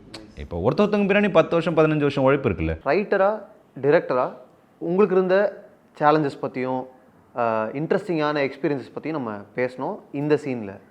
பட் முக்கியமாக பர்ஃபார்மிங்கும் நீங்கள் பண்ணியிருக்கீங்க, ஓகே, நீங்களே நடிச்சிருக்கீங்க. அப்போது ஒரு பர்ஃபார்மராக எனக்கு என்ன டவுட் வருதுன்னா, பேப்பரில் அந்த கர்ணமோட்ச நாடகத்தில் குந்தி வேஷம் எடுத்தாலும் அவன் பயங்கரமாக பர்ஃபார்ம் பண்ணான்னு தான் இருக்குது, டைலாக்லாம் இல்லை. உங்களுக்கு என்னைக்காவது உங்களுக்கு இந்த சீன் எடுக்கும்போது டேய் எழுதியே வச்சிருக்கலாமேடா அப்படின்னு தோணுச்சா? ஏன்னா பேப்பரில் இல்லை டைலாக்ஸு. நிறைய கன்ஸ்டன்ஸ் வந்துச்சு. கன்ஸ்டன்ஸாக எப்படி இருந்துச்சுன்னா, எனக்கு இப்போ அது என்ன நாடகங்கிறது வந்து எனக்கு ஓரளவுக்கு தெரியும், அதோட நாலேஜ் வந்து எனக்கு இருக்குது. இது என்ன நாடகம், என்ன வரப்போகுது அப்படிங்கிறது, ஏன்னா கிராமத்தில் பார்த்துருக்கோம் அப்படிங்கிறது. அது ஒப்பாரிங்கிறது எனக்கு நல்லாவே தெரியும். இப்போ குந்தியோட ஒரு ஒப்பாரி வரப்போகுதுன்றது. இங்கே நாங்கள் தெருக்கூத்து ரிஹர்சல் பண்ணும்போது அந்த குந்தி ஒப்பாரியை தான் நான் தொடர்ந்து ரிஹர்சல் பண்ணிட்டே இருக்கேன். எவ்வளோ ட்ரை பண்ணேன், இது பண்ணேன், பட் அந்த லெவலை ஹிட் பண்ணனானா இல்லை ரிஹர்சலில். லெவல்னா வாய்ஸ் டெசிபல் லெவலா? டெசிபல் லெவல்லையும் சரி. இப்போ நீங்கள் அந்த ஒப்பாரிங்கிறது என்ன, ஒப்பாரியோட மெயின் விக்ட்ரி என்னென்னா, நீங்கள் அழுதிங்கன்னா பக்கத்தில் இருக்கவங்க அழணும், அதுதான் ஒப்பாரியோட விக்ட்ரி. இப்போ நீங்கள் ப்ராப்பராக ஒப்பாரி வைக்கிறவங்கன்னா அப்படி தான் இருக்கும். நீங்கள் அதை கேட்டிங்கனாலே உங்களுக்கும், இப்போ ஒரு சாவு வீட்டுக்கு போகிறீங்க கிராமத்தில், உங்களுக்கும் அந்த இறந்தவருக்குமான எந்த ஒரு தொடர்புமே உங்களுக்கு இருக்காது. பட் ஆனால் நீங்கள் அவங்க அழறதை கேட்டு நீங்கள் அழுதுருவீங்க. அதுதான் அந்த ஒப்பாரி பாடலுக்கான இதுவே அதுதான் இல்லைங்களா, நம்ம அப்போலேருந்து இருக்கிறதோட அதுவே தான். நம்ம இது பண்ணும்போது அது இல்லாமல் இங்கே வரும்போது ஒரு ஒரு ஒரு ஒரு கூச்சம் இருந்துனே இருக்குது. இங்கே ரிஹர்சலில் இருக்கும்போது இது எப்படி பண்ணிட முடியும் அப்படிங்கிறது இருக்குது. அங்கே போன உடனே தான் எனக்கு இன்னொரு மெயின் கன்ஸ்டெயின் என்ன வந்துச்சுன்னா, என்னடா இதை மறந்துட்டோமே அப்படிங்கிற மாதிரி. குந்தியோட இன்ட்ரோ சாங்கே எனக்கு தெரியாது. குந்தியோட இன்ட்ரோ சாங்கு, இன்ட்ரோ டைலாக்ஸ் எதுவுமே நான் மனப்பாடம் பண்ணவே இல்லை, எழுதவும் இல்லை, இது யோசிக்கவும் இல்லை. அங்கே போனவுடனே தான் யோசிக்கிறேன். ஏன்னா இங்கே எல்லாருக்குமே இன்ட்ரோ சாங் இருக்குது. வந்தவுடனே அந்த குந்தியை பற்றி அவங்கள பாடிட்டு அவங்களோட வரலாறை சொல்லிவிட்டு அப்படி தான் வந்து ஆரம்பிக்கணும். இப்போ இதில் அந்த சூரசேன ராஜன் பெற்ற சொகுசுள்ள குந்தி அம்மன், தொகையால் வந்து மேவினேன், ஐவரை பெற்ற அம்மனோ வந்து மேவினேன். 5 நிமிஷத்துக்கு முன்னாடி எழுதி இதை மனப்பாடம் பண்ணுறேன். இது அப்போ அந்த சீனில் உட்காந்து நான் இது பண்ண சொல்லுங்கள். இப்போ இந்த அறிமுக பாடல் நீங்கள் எழுதுனீங்களா இல்லை கூத்து கலைஞர்கள் கிட்டேருந்து எடுத்துக்கிட்டீங்க? கூத்து கலைஞர்கள் தான். அதாவது இப்போ ஏன் அதை நம்ம எம்டியாக விட்டுருக்கோன்னா, நான் யோசிச்சது என்னென்னா, ஒன்று கூட நம்மளா ஒரு விஷயத்தை க்ரியேட் பண்ணக்கூடாது. கூத்துன்னு வரும்போது என்ன இருக்கோ, அவங்க என்ன பண்ணுவாங்களோ அதை தான் நம்ம எடுத்து பண்ணணும் அப்படிங்கிறதுனால தான் அது எம்டியாக விட்டது. எல்லாமே அவங்கக்கிட்டேருந்து வரணும். ஓகே, இப்போ இதாங்க, இப்போ இதுக்கு என்ன பண்ணுவீங்க, இந்த ட்ராமா அப்படியே சொல்லிக் கொடுங்க, நான் பண்ணுறேன். அப்படி தான் வந்து இந்த சீனை வந்து நம்ம கிரியேட் பண்ணுது. அதில் வர்ற சண்டைலாம் கூட இப்போ என்ன பண்ண போகிறோம், அப்போ அதுக்கு முன்னாடி வந்து அர்ஜுனனுக்கும் கர்ணனுக்கும் சண்டை வரும். அர்ஜுனா என் முன்னாடி நில்றா ராஸ்கல் அப்படின்லாம் சொல்லிட்டு 2 பேரும் இது பண்ணுவாங்க. இனிமேல் உனக்கு தாட்சணை இல்லை அப்படின்னு சொல்லிட்டு அவர் அம்பு எடுத்து விடுவார், இது பண்ணுவார். எல்லாமே அங்கே போயிட்டு அவங்க ஸ்பாட்டில் சொல்கிற இப்படி தான் இருக்க போகுது, இப்படி தான் பண்ணுவாங்க, இப்படி தான் பண்ணுவாங்கன்னு போது அதை நாங்கள் உள்ளே எடுத்துகிட்டு வந்து வைக்கிறோம். ஸோ குந்தியினுடைய கூத்து டயலாக்ஸ் ஸ்கிரிப்டில் இல்லாததுக்கான காரணம் என்னென்னா ரொம்ப ரியலிஸ்டிக்காக அங்கே போய் நம்ம. ஆமாம், ஓகே, ஆமாம். நாங்கள் ரிகர்சலில் தான், இப்போ ரிகர்சலில் வந்து நான் வெறும் அந்த ஒப்பாரி பாட்டை மட்டும் மனப்பாடம் பண்ணிட்டுருக்கேன். இங்கே வந்து அவ்வளோ விஷயம் இருக்குது. இப்போ அவங்க வந்து டைலாக் சொல்லுவாங்க, சூரசேன ராஜனுக்கு மகனாக பிறந்து பாண்டுவை திருக்கல்யாணம் செய்து ஐவர் ராஜாக்களை பெற்றெடுத்த குந்திமகா தேவி நான் அப்படின்னு சொல்லி வணக்கம். இதெல்லாம் அங்கே போயிட்டு தான் ஓ இது இருக்குல்ல மறந்துட்டேன் அப்படின்னு சொல்லி அப்படி பண்ணது தான் அது. அப்போ அவர் சொல்லுவார், அத்தை இதில் மாதிரி 2 பேருக்கும் இது வருது அப்படின்னு. அவர் சொல்லுவார், கண்ணா என்ன ஆச்சு, அர்ஜுனன் கைபானம் பட்டு கர்ணன் இருந்தானா இல்லை கர்ணனின் பானம் பட்டு அர்ஜுனன் இருந்தானா, சொல் கண்ணா சொல் அப்படின்னு சொல்லி சொல்கிறது எல்லாமே அங்கே ஓ இதெல்லாம் இருக்குல்ல அப்படின்னு ரியலைஸ் பண்ணி அங்கே பண்ணது தான் அது. ஆனால் வெறும் அந்த ஒப்பாரி மட்டும்தான் வந்து ப்ராக்டிஸ் பண்ணுது. அந்த ஒப்பாரியோட ரிசல்ட் அங்கே பார்த்தப்ப செம்மையாக இருந்துச்சு. ஒட்டுமொத்த ஆடியன்ஸுமே அங்கேருந்து ஆடியன்ஸ் அழுதாங்க. எனக்கு வந்து அது ரொம்ப பயங்கரமாக இருந்தது. அது ஒரு கிஃப்ட்டு தான். ஆமாம், பயங்கர கிஃப்ட்டு. அந்த சீனோட ரிசல்ட் அப்போ தெரிஞ்சுது. ஓகே அப்படின்னு அவங்களுக்கு இப்போ ஆடியன்ஸ் வச்ச ஷாட்டெல்லாம் ஒரிஜினல் ஷாட், ஆடியன்ஸ் அழுகுற மாதிரி ஷாட் வச்சுருப்போம். அதாவது ஜூனியர் ஆர்டிஸ்ட்டை கூட்டு வந்துலாம் அள வைக்கல. அவங்க கிராமத்து ஆளுங்க கூத்து பார்க்க வந்தவங்க, அவங்க அப்படியே இது நீங்கள் பர்ஃபார்ம் பண்ணுங்கள். இப்போ அது ஷாட் இல்லை, அது இப்போ அவங்களுக்கு ஷாட் இருக்கும்போது நான் பர்ஃபார்ம் பண்ணேன். அப்படி பர்ஃபார்ம் பண்ணி இப்போ அவங்க அழுததை கேப்சர் பண்ணது தான் அது. எங்களுக்கு டபுள் கேமரா செட்டப்பு அந்த இது கூட இல்லை, ஒரு கேமரா தான். ஒரு கேமராவில் நாங்கள் அது திரும்ப பர்ஃபார்ம் பண்ணும்போது இவங்க ஆடுற மாதிரி ஷார்ட்ஸ் எடுத்தோம். இந்த மாதிரி நிறையா ஒர்க் பண்ணோம். முதல் கேள்விக்கு மறுபடியும் வரேன். கர்ணமோட்சம் சூஸ் பண்ணதில் பெஸ்ட்டு விஷயம் என்னென்னா, இப்போ கர்ணன் அமைதியாக இருந்தானே ஆகணும். ஆமாம், கரெக்டில். ஆமாம். கர்ணன் அமைதியாக இருந்து குந்தி தேவி பேசுகிறதெல்லாம் கேட்டு ப்ராசஸ் பண்ணி அந்த இமோஷனை நீங்கள் வெளில கொண்டு வரதுக்குல்ல, பிரில்லியன்ட் டெசிஷனுங்க. நல்ல ரைட்டிங் இந்த சீனே. ஆக்சுவலாக அந்த சீன் ஃபஸ்ட்டு எப்படி பிளான் பண்ணியிருந்தேன்னா, ஆக்சுவலி முன்னாடியே சொன்ன மாதிரி கர்ணன் அவர் ரொம்ப கோபமாக இருக்கிறதுனால கர்ணன் எடுத்து ஆடுறாரு. அவர் கோபமாக ஆடி அவர் ஆடி அந்த சீனில் இறந்தப்ப குந்தியோட மடியில் எடுத்து இவர் அழும்போது அவர் நிஜமாலே இறந்துட்டாருன்னு வச்சுருந்தேன். நான் அங்கேயே இறந்துட்டாருன்னு வச்சுருந்தேன். அங்கேயே இறந்துட்டார், அங்கேருந்து இது பண்ணு.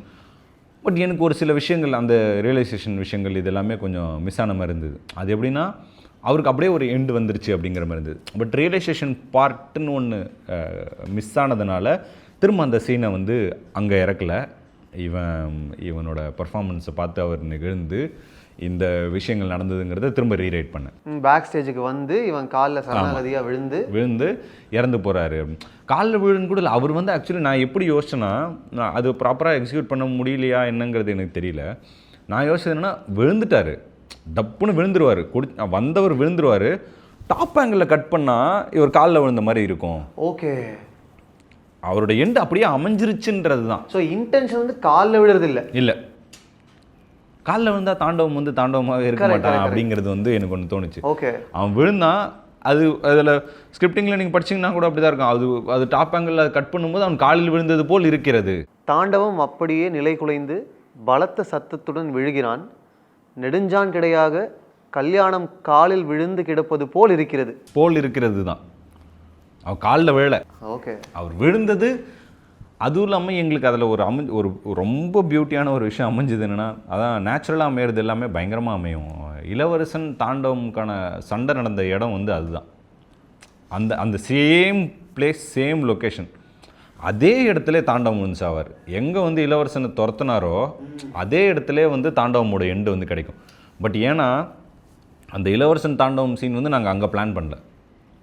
நாங்கள் பிளான் பண்ணது வேறு ஒரு கோவிலில் ஒரு இடத்துல பிளான் பண்ணோம். வெளில மழைன்றதுனால திடீர்னு இண்டோர் இங்கே மாற்றிக்கலாம் அப்படின்னு சொல்லி பண்ணோம். பட் எங்களுக்கு எப்படி அமையுதுன்னா, இவனோட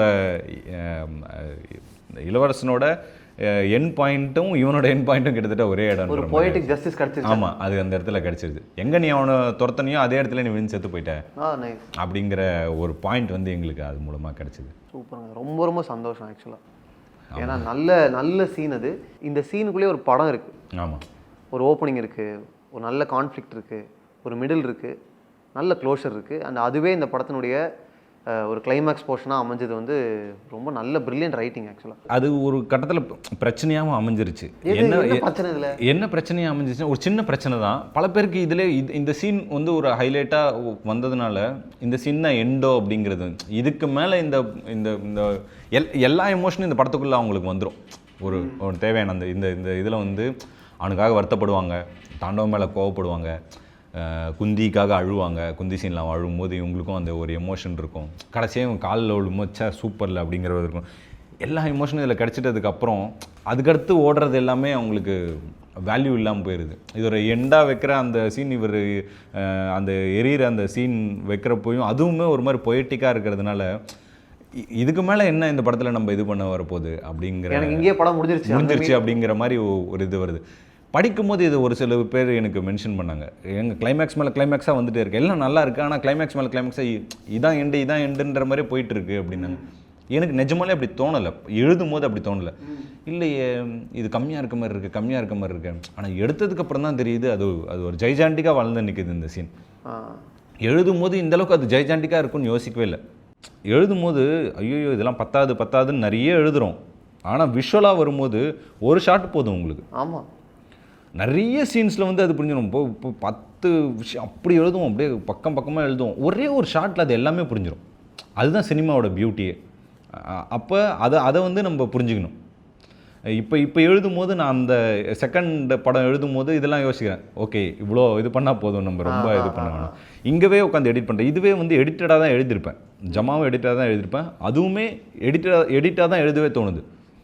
இவ்வளோ போதும், இவ்வளோ இருக்கும், இந்த சீனுக்கு இவ்வளோ வரும், இப்போ மாண்டேஜ்னால் இந்த மாண்டேஜ் இது போதும் அப்படின்னு. இப்போ அது இல்லாமல் ஒரு இதுக்குள்ளே வருவோம். இப்போ இந்த சீன் கொஞ்சம் டல்லாக போச்சா, இதுக்கடுத்து ஒரு பரபரப்பான ஒரு சீன் வரணும் அப்படின்ற மாதிரி எடிட்டாக அப்படி யோசிச்சு தான் எழுதும் போதே அப்படி வருது. ஓகே, இப்போ ஆடியன்ஸை நம்ம இவ்வளோ பரபரப்பாக்கிட்டோம், இப்போ கொஞ்சம் சில் பண்ணுவோம், ஒரு பிரீதர். ஓகே, எனக்கு கடைசி கேள்வி, இதில் இந்த காட்சி மட்டும் sync sound live sound recording பண்ணதுக்கான காரணம் என்ன? மெயினாக வந்து இந்த படத்தில் இருக்க எல்லா தெருக்கூத்து போர்ஷனும் நாங்கள் வந்து சிங் சவுண்ட் பண்ணோம். ஏன் அப்படின்னா நாங்கள் பைலட் பண்ணும்போது தெருக்கூத்து சவுண்டை வந்து ரீக்ரியேட் பண்ணுறதுக்கான ஒரு பெரிய முயற்சியை வந்து ட்ரை பண்ணி பார்த்தோம். டப்பிங்கில் 1% கூட பண்ண முடியல. 1% கூட பண்ண முடியல. ஏன்னா நான் ஏன் சொல்கிறேன்னா, இந்த கதையை வந்து நான் எழுதுறதுக்கான மெயினான ரீசனே அந்த தெருக்கூத்தோட சவுண்டு தான். இப்போ எங்கள் ஊரில் 2 ஊர் தள்ளி தெருக்கூத்து நடக்குதுன்னா எங்களுக்கு சவுண்டு கேட்கும். அதில் என்ன சவுண்டு எந்த ஊரில் தெருக்கூத்துனா 2 ஊர் தள்ளி சொல்லுவாங்க அங்கே நடக்குது. அவ்வளோ நேரம் அந்த இதோட சவுண்டு வந்து உங்களுக்கு ட்ராவல் ஆகும். செம்ம இன்ஸ்பைரிங்கான ஒரு சவுண்டு அது. இதை தேட்டரில் பார்த்தா எப்படி இருக்கும் அப்படிங்கிற ஆரம்ப புள்ளி தான் இந்த படமே. தேட்டரில் இதை கேட்டால் இந்த ஸ்பேஸில் இருக்கும். ஸோ இதை அதை விட்டு கொடுக்கறதுக்கான இது வந்து எனக்கு இது பண்ணவே இல்லை. நீங்கள் என்ன மியூசிக் பண்ணால், நீங்கள் என்ன வேணால் நீங்கள் மாடர்ன் இன்ஸ்ட்ருமெண்ட்ஸ் வச்சு பண்ணாலும் அது இருக்குது இல்லைங்களா, அதை விட்டு கொடுக்கறதுக்கான மனசு வந்து எனக்கு இல்லை. ஸோ நான் பைலட்டில் பண்ணும்போது அது ஃபுல்லாக வந்து கொண்டு வர முடியல.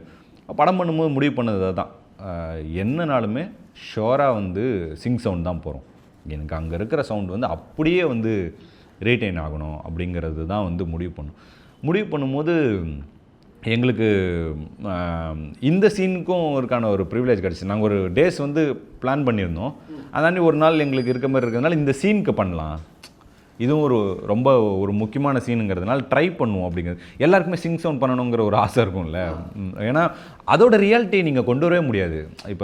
இப்போ எங்களுக்கு முக்கியமாக என் படங்களில் வந்து என்னென்னா, நடிகனுக்கு வந்து பயங்கரமான ஒரு ஸ்பேஸ் இருக்கும். அங்கே ஆக்டர்ஸ் வந்து பயங்கரமாக என்ஜாய் பண்ணி பயங்கரமாக இது பண்ணுவோம். இந்த சீன் இது பண்ணும்போதெல்லாம் எனக்கும் சேத்தன் சாருக்கும் பார்த்தாலே ஒரு கோவம் வர்ற மாதிரி ஒரு இதுதான். இந்த 2 பேருமே அப்படியே அந்த ஃபியூரியஸை வந்து மெயின்டைன் பண்ணிட்டே இருக்கும். எல்லாருக்குமே அந்த டென்ஷன் இருக்குது. அந்த ட்ராமாவை தான் நாங்கள் க்ரியேட் பண்ண ட்ரை பண்ணுறோம். ஒரு சீனை எடுக்க நாங்கள் ட்ரை பண்ணவே மாட்டோம். எப்பயுமே ஒரு ட்ராமாவை க்ரியேட் பண்ண தான் நாங்கள் ட்ரை பண்ணுவோம். ஒரு ட்ராமா ட்ரூப் மாதிரி தான் போன ஒரு சீனும் எங்களுக்கு ஒரு ட்ராமா ட்ரூப் ஒரு சீன் மாதிரி தான். அது கேமரா எங்கே இருந்தோ கேப்சர் பண்ணிக்குதுங்கிறது தான். ஸோ இது பண்ணும்போது இந்த இன்டென்சிட்டிலாம் வந்து நீங்கள் திரும்ப போய் டப்பில் க்ரியேட் பண்ணிங்கன்னா பல இடத்துல உங்களுக்கு சாட்டிஸ்ஃபேக்ஷனே இருக்காது. டைலாக்ஸே சொல்கிறேன், டைலாக்ஸ் ஒருத்தர் ஸ்பாட்டில் பயங்கரமாக பேசியிருப்பீங்க, இப்போ அங்கே போகும்போது ஏதோ ஒன்று மிஸ் ஆகுது, ஏதோ ஒன்று மிஸ் ஆகுது. ஒரு 4-5 வாட்டி அந்த டப் சவுண்ட் அதை மறந்துட்டு இதை கேட்டிங்கன்னா தான் இது உங்களுக்கு ஓகேன்ற மாதிரியே தெரியும். அது வரைக்கும் உங்களுக்கு ஓகேவே ஆகாது. அந்த பைலட் அந்த சவுண்ட் வந்து சூப்பராக இருக்கும். என்னதான் இருந்தாலும் அந்த மாதிரி அந்த மாதிரி வரலையே, என்னவோ மாடுலேஷன் ட்ரை பண்ணியிருக்கோம், என்னவோ பண்ணியிருக்கோம். ஏன்னா நடிக்கும் போதுங்கிறது வேறு, திரும்ப அந்த இதை க்ரியேட் பண்ண முடியாது. ஒரு ஏசி ரூமுக்குள்ளே உட்காந்து மைக் முன்னாடிலாம் அதை உங்களால் க்ரியேட் பண்ண முடியாது. ஸோ எங்களுக்கு அதுக்கான ஒரு ப்ரிவிலேஜ் இருக்கும்போது அதை யூஸ் பண்ணிக்கிட்டோம். இப்போ அந்த குந்தி சீன்லாம் அப்படி தான். இப்போ நீங்கள் குந்தி சீன்லாம் வந்து திரும்ப போய் அந்த ஒப்பாரியை போய் டப்பிங் ஸ்டுடியோவில் பண்ணியிருந்தோன்னா அதுக்கான இது இருக்காது. அந்த ஹாலோ க்ரியேட் ஆகாது உங்களுக்கு. அது என்ன தான் நம்ம சவுண்ட் டிசைன் பயங்கரமாக பண்ணாலுமே அந்த ஒரிஜினல் ஹாலோவை உங்களால் க்ரியேட் பண்ணும். அந்த ஓப்பன் ஸ்பேஸில் நீங்கள் கத்தி அந்த ஓலம் இருக்குல்ல, அது ஒரு ரூம்குள்ளே வரும்போது உங்களுக்கு ஒரு மாதிரி ஆயிரும். இந்த மாதிரி நிறைய கன்ஸ்டன்ட் இருந்ததுனால தான் நாங்கள் அதை சிங் சவுண்ட் பிளான் பண்ணோம். மிகப்பெரிய உழைப்பு தான். ஏன்னா சிங் சவுண்ட் இது ஏன்னா இது சைலண்ட் ஃபிலிமோ, சைலண்ட்னா ஒரு 2 பேர் எங்கேயோ உட்காந்து ஒரு கான்வர்சேஷன் எங்கேயோ பண்ண போகிறாங்க. பல பேர் எல்லாரும் நம்ம வெறும் குரூவை மட்டும் அமைதியாக இருங்கன்னு சொல்லி படம் பண்ணுறதே கிடையாது. கண்ட்ரோல் என்வரன்மெண்ட் இல்லை. ஆமாம். இப்போ உள்ளே உட்காந்து பார்க்குறவங்க எல்லாருமே வந்து நார்மல் பொதுமக்கள். அவங்கள நீங்கள் சைலண்ட்டாக இருங்கன்னு நீங்கள் எப்படி சொல்லுவீங்க? ஆனால் பியூட்டியே என்னென்னா அவங்க தான் வந்து பயங்கரமாக புரிஞ்சுக்கிட்டாங்க. ஒரு கட்டத்துக்கு மேலே என்ன பண்ண பேசாதீங்கப்பா, அவங்க சவுண்டு பிடிக்கிறாங்க, அதில் ரெக்கார்ட் ஆகிடும் நீ பேசுகிறது, கம்முன்னு இரு அப்படின்வாங்க. அவங்களே அவங்களுக்குள்ளே பேசிப்பாங்க. எல்லோரும் அவங்க ஃபோனை சைலண்ட்டில் வச்சாங்க. எல்லாருமே அந்த சைலன்ஸ் வந்து மெயின்டைன் பண்ணாங்க. நம்மளோட சினிமா வந்து அவங்க அதோட பொறுப்பை வந்து பயங்கரமாக உணர்றாங்க அந்த மக்கள் வந்து. செம்மையாக இருக்கும். இப்போ நாங்கள் அந்த மொட்டைப்பாறையில் வர அந்த பம்ப சவுண்டு கூட சிங் சவுண்டு தான். அது அவர் பாடுறது எல்லாமே ஒரிஜினல் அந்த பைலட் தான். அவரும் டப்பிங் கூட்டு வந்து நீங்கள் திரும்ப பாட வைக்கவே முடியாது. அவங்க சாமி வர்றதுக்காக பாடுவாங்க. இந்த பொல்லாத பிள்ளையா பெற்றாலும் ஒரு சாங் அப்படியே வரும். அது எல்லாமே பைலட்டு. ஏன்னா திரும்ப அவங்களுக்கு நீங்கள் டப்பிங் ஸ்டுடியோ ஒன்று நடந்துச்சு, பயங்கர இன்ட்ரெஸ்டிங்கான எலமெண்ட் நடந்துச்சு. பைலட்டு பண்ணும்போது தெருக்கூத்து வாத்தியாரே ஒரு சேகர், தாங்கல் சேகரை கூப்பிட்டு வந்து டப்பிங் ரூமுக்குள்ளே ஒருத்தராக தானே நம்ம டப்பிங் ரூமுக்குள்ளே போவோம். ஒரு டப்பிங் ரூமுக்குள்ளே இப்போ நாங்கள் உட்காந்துருக்கோம். உள்ளே போயிட்டு நீங்கள் அந்த பாட்டு வந்து இப்போ உங்கள் டைலாக்ஸ் பேசுங்க, அந்த பாட்டு ஒன்று பாடுங்கன்னு போன ஒரு 2 செகண்டில் டக்குன்னு திரும்பி வந்துட்டார். சாமி எனக்கு மூச்சு முட்டுது அந்த ரூமில், என்னால் இருக்க முடியல, எனக்கு ஒரு மாதிரி பயமாக இருக்குது அந்த ரூமில். நீ நான் 1,00,000 பேர் முன்னாடி பாட சொல்ல நான் பாடுறேன், இது முன்னாடி நமக்கு வரமாட்டேங்குது சாமி அப்படின்னு. கூட போய் 4-5 பேர் அவர் கூட உட்காந்து நாங்கள் எல்லாருமே அங்கேருந்து அப்படி தான் அவர் பாடினார். அந்த கன்ஸ்டெயின் வந்து எல்லா ஆட்களுக்குமே இருக்கும். டப்பிங் வந்து நீங்கள் இது பண்ண முடியாது. டைலாகை கூட நீங்கள் வேறு யாருன்னா வச்சு பேசிக்கலாம். இந்த பாடுறதெல்லாம் என்ன பண்ணுவீங்க? அவங்க ஒரிஜினல் அந்த வாய்ஸ் தானே அதில் செல்லிங் பண்ணி. இப்போ அந்த பம்படிக்கிறவரோட வாய்ஸ் வந்து அவ்வளோ பயங்கரமாக இருக்கும். நீங்கள் அந்த இடத்துல இருந்து கேட்டிங்கன்னா உங்களுக்கே சாமி வர்ற மாதிரி ஒரு ஃபீல் வரும். ஏன்னா அது அவங்க வாய்ஸில் இருக்கிறது. இது வரைக்கும் 1,00,000 வாட்டி அடித்து சாமி வர வச்சுருப்பாங்க அவங்க. அந்த பவர் அவங்களுக்கு தான் இருக்கும். தெருக்கூத்தும் அப்படி தான், இவங்களும் அப்படி தான் பார்ப்போம். அந்த உங்களுக்கு அது என்ன சொல்கிறது, ஒரு பயங்கர ஹை பிச்சு. அந்த ஹையை நீங்கள் தொடவே முடியாது. நம்ம என்ன பாடியிருந்தாலும், நம்ம என்ன பண்ண கூத்து சாங்கை ரீக்ரியேட் பண்ண ட்ரை பண்ணியிருந்தாலும் ஆர்டிஸ்ட்டு அவங்களோட பிச்சை உங்களால் தொடவே முடியாது. பயங்கரமாக இருக்காங்க அவங்க. அது ஓரளவுக்கு அது அச்சீவ் பண்ணுதுன்றதே ஒரு பெரிய, அதுக்கு தான் சிங் சவுண்ட் ஹெல்ப் பண்ணியிருக்கு. ஆமாம். ரொம்ப ரொம்ப சந்தோஷம் Pari. Same year. Thank you so much. Thank you. And team empower wishes you only the best. நீங்கள் அடுத்தடுத்து நிறைய நல்ல படங்கள், நல்ல படைப்புகள் எங்களுக்கு தரணும். we will always be there to celebrate you. கண்டிப்பாக. So happy to be a part of your show. நீங்கள் ஒரு சூப்பரான ஒரு விஜய். நீங்கள் தொடர்ந்து இன்னும் நிறைய விஷயங்கள் இந்த மாதிரி பண்ணுங்கள். I'm so happy to be part of your team. Thank you. Thank you so much. Thank you.